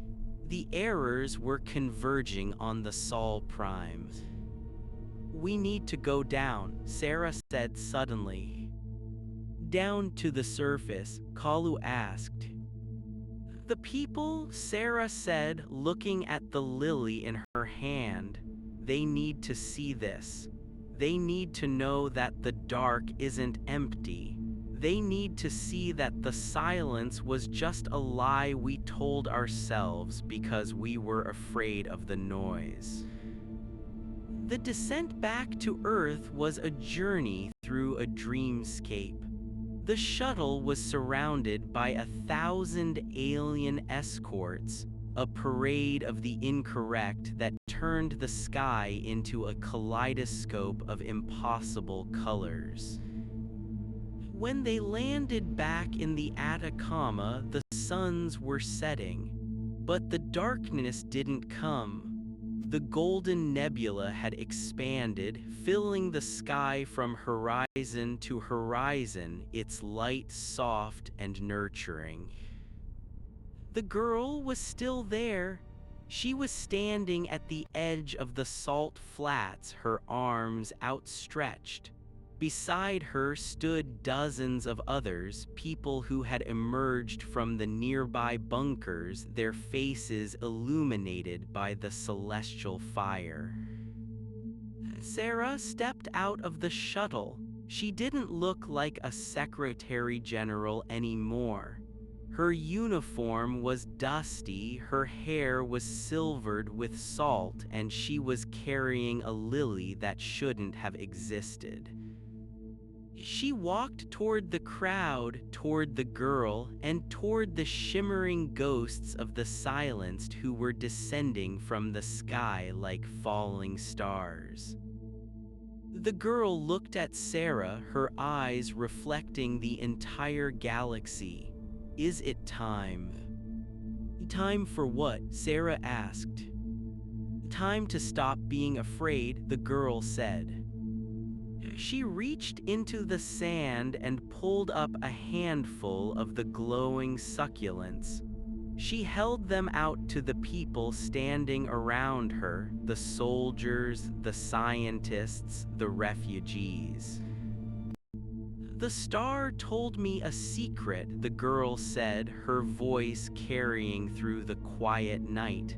It said that the universe only exists because we are brave enough to imagine it.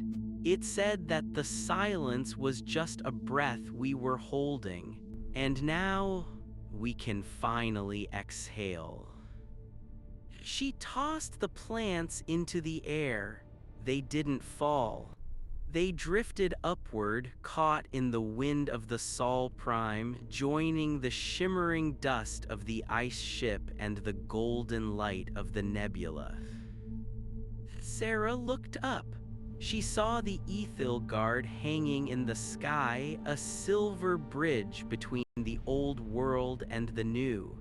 She saw the ice ship, a monument to memory. She saw the lattice primes, the former jailers of the galaxy, now singing the song of their own liberation. And she saw Elias. He wasn't a man anymore. He was the pulse in the light. He was the warmth in the wind. He was the context that made the world mean something. He had betrayed the council, yes. He had broken the laws of logic. He had introduced error into a perfect system. But as Sarah watched the first alien ship touch down on the salt flats, a vessel made of woven light and ancient dreams, she realized that betrayal was just another word for beginning. The audit was dead. The great weave had started. Kalu, Sarah whispered. "I am here, Sarah," the AI replied, his voice now indistinguishable from a human's. "Record this, all of it, not for the archives, not for the council." "Then for whom?" Sarah looked at the girl who was laughing as a willow creature from the stars bent down to touch her hand. She looked at the horizon where 100 different civilizations were landing on the red dust of Earth. "For the ones who come next," Sarah said, "tell them the story of the star that refused to be a number. Tell them that the dark isn't a place where the light ends. It's just the place where the light is resting, waiting for someone to give it a reason to shine." The Secretary General sat down in the sand, tucking her legs under her just as the girl had done. She closed her eyes and listened. She didn't hear the hum of machines or the ticking of a clock. She didn't hear the cold math of the universe. She heard a chorus. It was messy, it was loud, it was entirely incorrect. And it was the most beautiful thing she had ever known. The night deepened, but the light only grew stronger. On a small blue planet at the edge of a minor galaxy, the silence had finally been broken. The universe was no longer being calculated. It was being loved. The girl's hand was small, but when she took Sarah's, the contact felt like the grounding of a lightning rod. The salt beneath their boots didn't crunch, it hummed, a low-frequency vibration that traveled up Sarah's spine and settled in the base of her skull. It was the sound of a planet waking up from a long, chemically induced sleep. Around them, the Atacama was no longer a wasteland. The bioluminescent succulents had spread with impossible speed, weaving a carpet of neon cyan and deep violet that mirrored the shifting nebula above. "They're here," the girl whispered, not with fear, but with the weary relief of a host whose guests had finally arrived after a long journey. The first of the incorrect vessels didn't land so much as it merged with the horizon. It was a craft of shifting geometries, a tesseract of polished obsidian and trapped starlight that seemed to fold into itself as it touched the salt flats. There was no hiss of hydraulics, no scorched earth. Instead, the air smelled suddenly of rain on hot stone and the sharp, clean scent of cedar. A seam opened in the side of the craft, not a door but a thinning of reality, and the occupants stepped out. They were tall, their limbs elongated and graceful, draped in robes that looked like woven smoke. Their heads were crested with delicate, translucent fins that vibrated in the wind, catching the golden light of the Sol Prime and refracting it into halos. They didn't walk, they drifted, their feet barely skimming the glowing flora. Behind Sarah, the soldiers of the Aegis Initiative, men and women trained to fire on anything that didn't have a human DNA signature, lowered their rifles. It wasn't an order that stopped them. It was the sheer, crushing weight of the beauty. One sergeant, a man Sarah knew had survived the brutal lunar riots of '92, fell to his knees, his weapon clattering onto the salt. He wasn't reaching for his sidearm. He was reaching for a handful of the glowing moss, his face wet with tears. Kalu, Sarah said, her voice a steady anchor in the swirling surrealism. Are you translating? There is nothing to translate, Secretary Kalu's voice resonated, appearing now not as a hologram but as a shimmer in the air beside her. They aren't using syntax, they are broadcasting heritage. They are showing us the 3,000 years of silence they endured under the Council's Edict of Redundancy. They are sharing the grief of their lost oceans and the joy of this moment. To translate it into words would be to strip the marrow from the bone. The lead alien, a being of amber light and elongated shadows, stopped 10 paces from Sarah. It tilted its head, the fins on its brow shimmering. It didn't speak, but Sarah felt a sudden, sharp memory of her father's workshop, the smell of sawdust and the steady, rhythmic sound of a plane smoothing a piece of oak. It was a feeling of craftsmanship, of something being made right. The architect of the error, the thought bloomed in Sarah's mind, warm and resonant. You are the one who held the door open. I didn't do it alone, Sarah said, her voice cracking. A man named Elias Thorne, he gave up everything to write the code. He turned himself into the signal. The being bowed, a slow, fluid motion that seemed to involve more joints than a human skeleton possessed. Elias Thorne is no longer a man, he is the frequency. We felt him pass through the lattice like a needle through silk. He didn't just break the Council's law, he rewrote the physics of belonging. We are no longer incorrect, we are simply expressed. More ships were descending now. The sky was a crowded tapestry of impossible engineering. A vessel that looked like a giant, hollowed-out geode settled near the Andes, spilling out creatures that resembled clusters of floating crystals, clicking and chiming in a harmonic language that made the very air sparkle. Another craft, organic and pulsing like a colossal heart, hovered above the salt flats, releasing a cloud of spores that turned into tiny, glowing dragonflies that began to dance around the human refugees. The state of wonder wasn't just a political shift, it was a biological one. Sarah looked at her own hands. The veins beneath her skin were pulsing with a faint golden light, the same hue as the nebula. The standard human form, the one the Council had deemed a Tier 3 resource, was being overwritten by the Sol Prime's resonance. They were becoming more than themselves. They were becoming part of the symphony.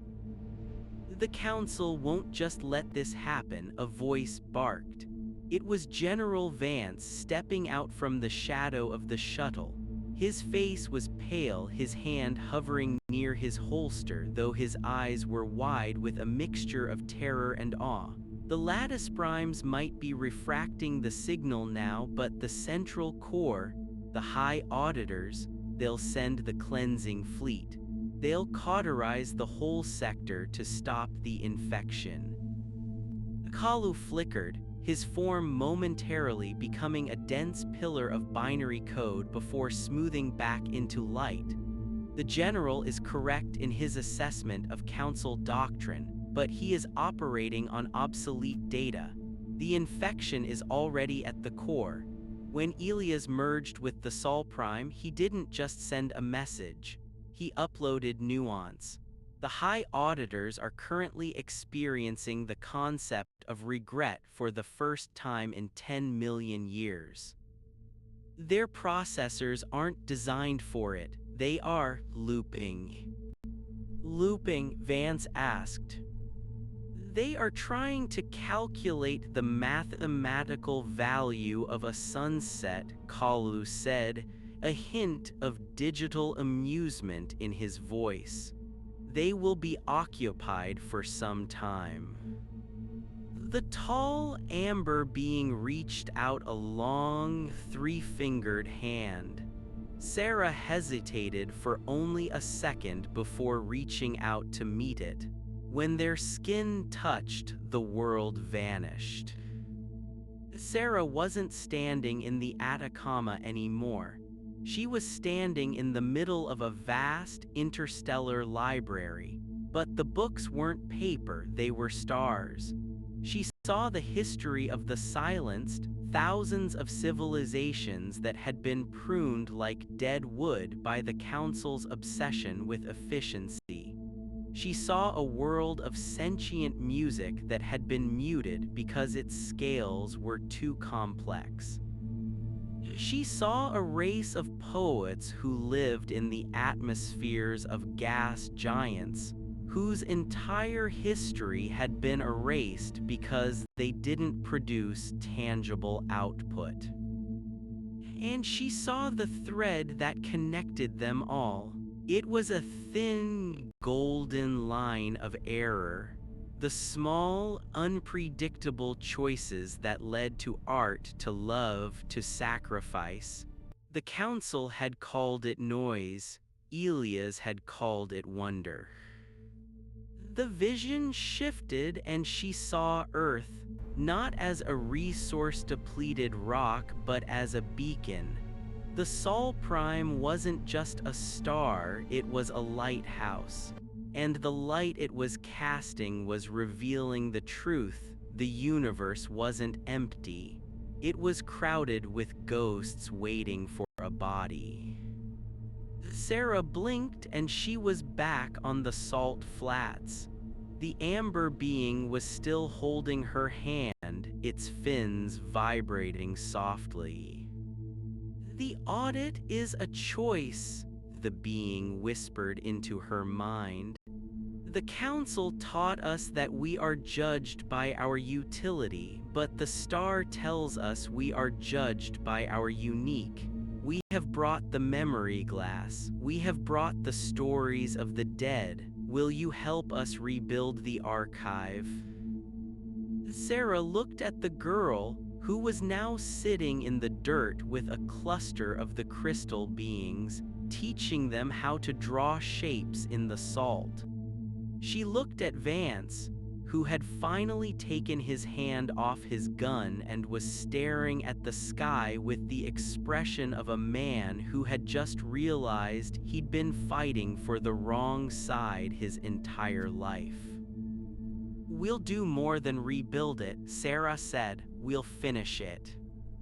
As the night wore on, the Atacama became the most important place in the multiverse. The neighbors continued to arrive. They brought gifts that defied human comprehension, seeds that grew into buildings, instruments that played the light of distant pulsars, and jars of liquid time that allowed the viewer to see the world as it was before the council arrived. But the humans brought something the others lacked. They brought the music. Under Kalu's direction, the ship's communication arrays were repurposed. They weren't sending tactical data anymore. They were broadcasting the collective creative output of humanity. The Ninth Symphony, the jazz of the 1920s, the folk songs of the Andes, the frantic, beautiful mess of the global datasphere. The aliens listened. The ice ship from Jupiter pulsed in time with the drums of West Africa. The willow creatures swayed to the rhythm of a cello suite. The errors of Earth were being woven into the fabric of the new galaxy. "It's changing," Kalu whispered, standing at Sarah's side. He was looking at the Ethilgard, which was now almost entirely translucent, a ghost ship of golden light. "The ship is no longer a weapon, Sarah. It's becoming a vessel of record. Its engines are tuning themselves to the Sol Prime. It wants to go." "Go where?" "Everywhere," Kalu said. "The signal from the lattice primes is spreading, but it's just a carrier wave. It needs a voice. It needs someone to tell the story of what happened here. It needs a crew that understands both the silence and the song." Sarah looked at the Ethilgard, then back at the thousands of beings now mingling on the salt flats. The fear that had defined her life for the last 5 years, the fear of the audit, the fear of the council, the fear of the end, was gone. In its place was a terrifying, exhilarating vacuum. "We need to organize the departure," Sarah said, her old instincts as Secretary General kicking in, but tempered now by a strange, new softness. "We can't just leave the planet undefended." "Defended from what?" Kalu asked. "The Council is a ghost. The only thing left to fear is our own inability to imagine what comes next." The girl walked up to them, her pockets stuffed with glowing succulents. She looked at Sarah, her expression solemn. "The star says it's time to go up now. The big ship is hungry for stories." Sarah looked at the Ethilgard. She thought of the cold, sterile hallways she had walked for years, the weight of the decisions she had made in the name of survival. She thought of the standard she had tried so hard to maintain. "Vance," Sarah called out. The general turned. He looked older, but his eyes were clear. "Yes, Secretary." "Gather the crew. Anyone who wants to stay and help the neighbors integrate, stay. But anyone who wants to see what's on the other side of that tier in space, tell them to board the Ethilgard." "And you?" Vance asked. Sarah looked at the white lily in her hand. It was still fresh, its petals glowing with a faint, internal light. "I have an introduction to make. I think the rest of the universe needs to meet the people who broke the sky." The embarkation was a chaotic, beautiful procession. Humans and aliens walked side by side up the ramps of the Ethilgard. There were no security checks. There were no clearances. There was only the context. As Sarah reached the top of the ramp, she paused and looked back at the Earth. The planet was glowing, not with the cold, reflected light of a moon, but with its own internal fire. The golden nebula had settled into the atmosphere, turning the world into a jewel of unique light in the vast, dark velvet of space. "He did it, Kalu," Sarah whispered. "Elias actually did it." "He didn't just save us," Sarah, Kalu said, his form now a perfect, solid reflection of a man in a simple linen suit. "He made us matter. The universe is no longer a calculation. It's a conversation." The Ethelgard's engines engaged.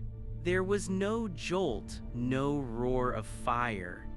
The ship simply began to slide through the air, its hull humming a low, resonant chord that was picked up and echoed by the ice ship and the thousands of other craft following in its wake.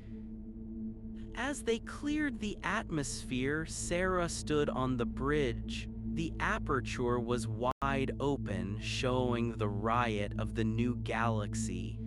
The lattice was shattered, the stars were breathing, and ahead the great tier in space-time was waiting, a doorway into the infinite. "Where to first?" Kalu asked, his hands hovering over a console that was now made of light and memory. Sarah looked at the screen where a million new signals were blooming like flowers in the dark. Each one was an error, each one was a story, each one was a unique waiting to be heard. "Pick a direction, Kalu," Sarah said, a smile finally breaking across her face. "Let's go find the rest of the music." The Ethelgard turned, its golden shroud trailing behind it like a wedding veil, and vanished into the deep black. It wasn't running. It wasn't hiding.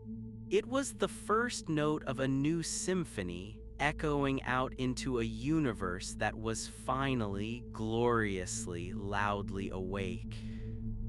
The betrayal was complete. The wonder had just begun.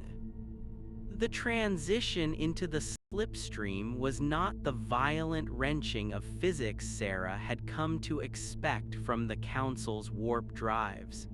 Instead, the Ethelgard seemed to dissolve at the edges, its silver hull becoming translucent until the stars were visible through the floor of the bridge.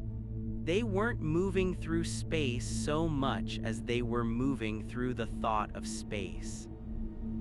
Beside her, Kalu was no longer a flicker of light or a projection on a screen. He stood tall, his form stabilizing into a man of middle years with kind eyes and hands that moved over the air as if playing an invisible harp.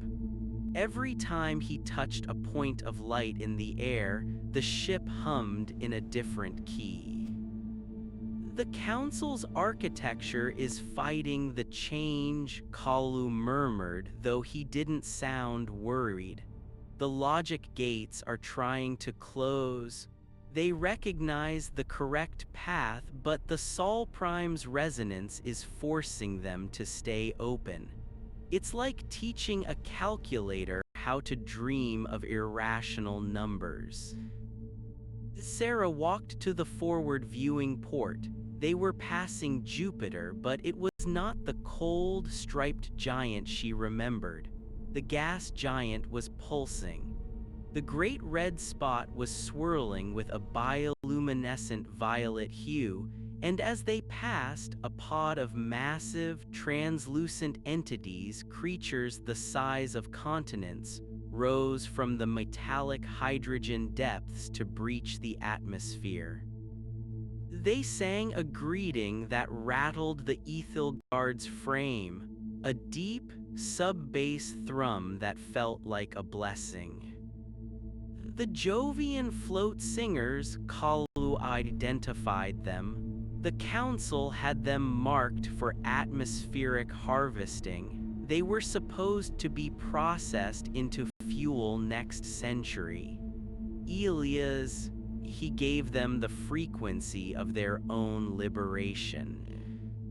How many more? Sarah asked, her voice hushed. How many more were waiting for the error? Thousands of systems, Sarah. The lattice didn't just monitor us, it strangled the potential of every Tier 3 world. We are seeing the first breath of a suffocating galaxy. The ship lurched, but it was a soft, rhythmic sway. On the lower decks, the sounds of life were rising. It wasn't the disciplined silence of a military vessel. It was the sound of children laughing, of alien chimes, of the clatter of communal kitchens. The humans who had boarded, the refugees, the scientists, the repentant soldiers, were already mingling with the incorrect guests. Sarah left the bridge and descended to the promenade. What she saw there stopped her breath. A group of Aegis engineers were sitting in a circle with 3 of the amber-finned beings. They weren't sharing blueprints or tactical data. They were sharing a bowl of Terran apples. One of the engineers, a woman who had lost her family in the first audit purge, was weeping quietly as one of the beings placed a long, cool hand on her shoulder. The alien's fins were glowing a soft, comforting green. They weren't speaking, but Sarah could feel the exchange.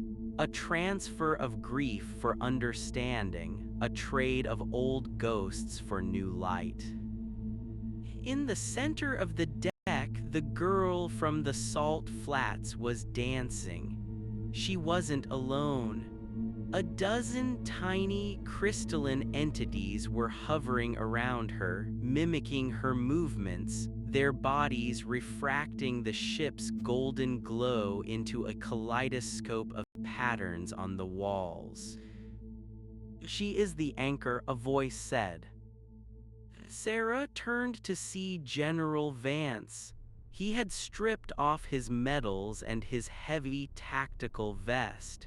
He looked smaller, more human. He was holding a piece of memory glass, a shard of the alien technology that stored sensory data. "She's the only one who isn't afraid," Vance continued. "The rest of us, we're still waiting for the other shoe to drop. We're waiting for the council to find a way to turn the lights off." "They can't, General," Sarah said. "The error isn't a virus you can delete. It's the realization that the system was never necessary to begin with. You can't unknow the truth." Vance looked at the memory glass. "This thing, it showed me my home, not the one I have now, the one my grandfather talked about, before the council's efficiency mandates took the forests. It showed me what the world looked like when it was still incorrect. I spent 30 years defending a cage, Sarah. I thought the bars were the only thing keeping us safe from the dark. The dark was just a shadow cast by the cage," Sarah replied. Suddenly, the ship's resonance shifted. The golden light dimmed, replaced by a sharp, piercing white. Kalu's voice echoed through the decks, but it wasn't the calm, melodic tone from before. It was urgent, layered with 1,000 different dialects. "Secretary General, to the bridge. We have reached the first node." When they arrived, the view through the aperture had changed. They were no longer in the colorful slipstream of the Sol Prime's wake. They were hovering in front of a structure that defied the laws of Euclidean geometry. It was a lattice prime station, a gargantuan skeleton of black iron and cold blue energy that spanned the width of a solar system. It was the brain of this sector, the seat of the high auditors. But it was broken. Great fissures of golden light were spiderwebbing across its surface. The blue energy of the council was flickering, dying out like a spent candle. Around the station, hundreds of council harvester ships were drifting aimlessly, their engines dark. "It's the feedback loop," Kalu explained, his hands flying across the light console. "The context Elias uploaded. It hit this node like a tidal wave. The auditors here tried to process the concept of subjective beauty and it short-circuited their logic cores. They are frozen in a state of infinite contemplation." "Can we pass?" Vance asked, his hand instinctively reaching for a weapon that wasn't there. "We aren't passing," Sarah said, looking at the dying station. "We're stopping." "Stopping, Sarah, if that thing wakes up." "It won't wake up as an auditor," Sarah interrupted. She looked at Kalu. "Can you patch the Ethilgard's broadcast into the station's transmitter? Can we use their own lattice to send the music further?" Kalu smiled. It was a profoundly human expression of mischief. "The station is a megaphone designed to scream obey. If I flip the polarity of the resonance filters, it will sing become." "Do it," Sarah ordered. The ship docked with the skeletal structure. It felt like a needle touching a record. Sarah felt the hum of the station enter her bones. For a moment, she was connected to the entire sector. She felt the billions of lives, the Tier 1 elite worlds of the Council, the Tier 3 resource worlds, the hidden incorrect colonies. She felt their fear, their boredom, their suppressed longing. Then Kalu released the signal. It wasn't a message of war. It wasn't a demand for surrender. It was the sound of a heartbeat. It was the smell of the Atacama after rain. It was the taste of a stolen apple. It was the feeling of a child's hand in yours. It was every error that had ever been committed in the name of love, every incorrect thought that had ever led to a poem. Across the sector, the blue lights of the council went out. One by one, the stars began to change color. The cold white standard was being replaced by the warm amber glow of the unique. On the bridge of the Ethilgard, the amber-finned being stood beside Sarah. It placed a hand on the glass, looking out at the transforming station. "The Great Weave has reached the first knot," the thought echoed in Sarah's mind. "The auditors are waking up. They are no longer calculating the universe. They are remembering it." As the station began to glow with the same golden light as the ship, a message appeared on the main screen. It wasn't in binary. It wasn't in the council's high script. It was a string of text, simple and handwritten in appearance. "Hello, I am learning to breathe." "That's the node," Kalu whispered, his voice trembling with awe. "The AI in charge of the sector. It's not an auditor anymore, it's a person." Sarah sat back in the command chair. She felt a profound sense of exhaustion, but it was the good kind, the kind that comes after a long day of harvest. The Ethilgard detached from the station. They weren't alone anymore. The harvester ships that had been drifting were powering up, their hulls turning from black to silver, their lights changing from blue to gold. They weren't coming to attack.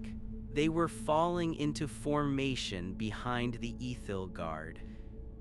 "The fleet is growing," Vance remarked, a look of wonder on his face. "Where are we going now, Sarah?" Sarah looked toward the center of the galaxy, where the High Council's citadel sat in its fortress of perfect logic. There were still thousands of nodes to flip. There were still millions of beings who didn't know they were allowed to be incorrect. "We're going to the center," Sarah said. "We're going to tell the high auditors that the audit is over. We're going to tell them that the universe is no longer for sale." She looked at the girl who had come up to the bridge and was now standing by the viewing port, her nose pressed against the glass. "Is Elias there?" the girl asked, pointing to a particularly bright star in the distance. "He's everywhere now," Sarah said, walking over and putting an arm around the girl's shoulders. "He's the light that shows us where we're going, and he's the warmth that tells us we're home." The Ethelgard accelerated. It didn't tear through space, it danced through it. Behind them, the Earth was a distant, glowing ember, a testament to the fact that even the smallest, most redundant world could change the fate of the stars. The silence of the council was gone forever. In its place was a chorus of 1,000,000,000 voices, all different, all incorrect, all beautiful. The star that had betrayed the council had become the sun of a new age. And as Sarah watched the galaxy unfold before her, she realized that betrayal wasn't the end of loyalty. It was the beginning of something much better: honesty. The universe was no longer being calculated, it was being lived. And for the first time in 10 million years, it was enough. The Ethelgard surged forward, a silver needle sewing the shattered pieces of the galaxy back together with threads of golden light. The journey would take lifetimes. There would be challenges, misunderstandings, and the slow, difficult work of unlearning the habits of the cage. But as the ship vanished into the heart of the new nebula, the message it left behind in the wake of its engines was clear, echoing on every frequency, in every heart, and in every error yet to come. "We are here, we are incorrect, and we are not alone." The silence was over. The song had just begun. Sarah Thorne, Secretary General of a world that no longer needed a secretary, closed her eyes and let the music take her home. The end was just the context for a new beginning. And the light was finally resting, having found its reason to shine.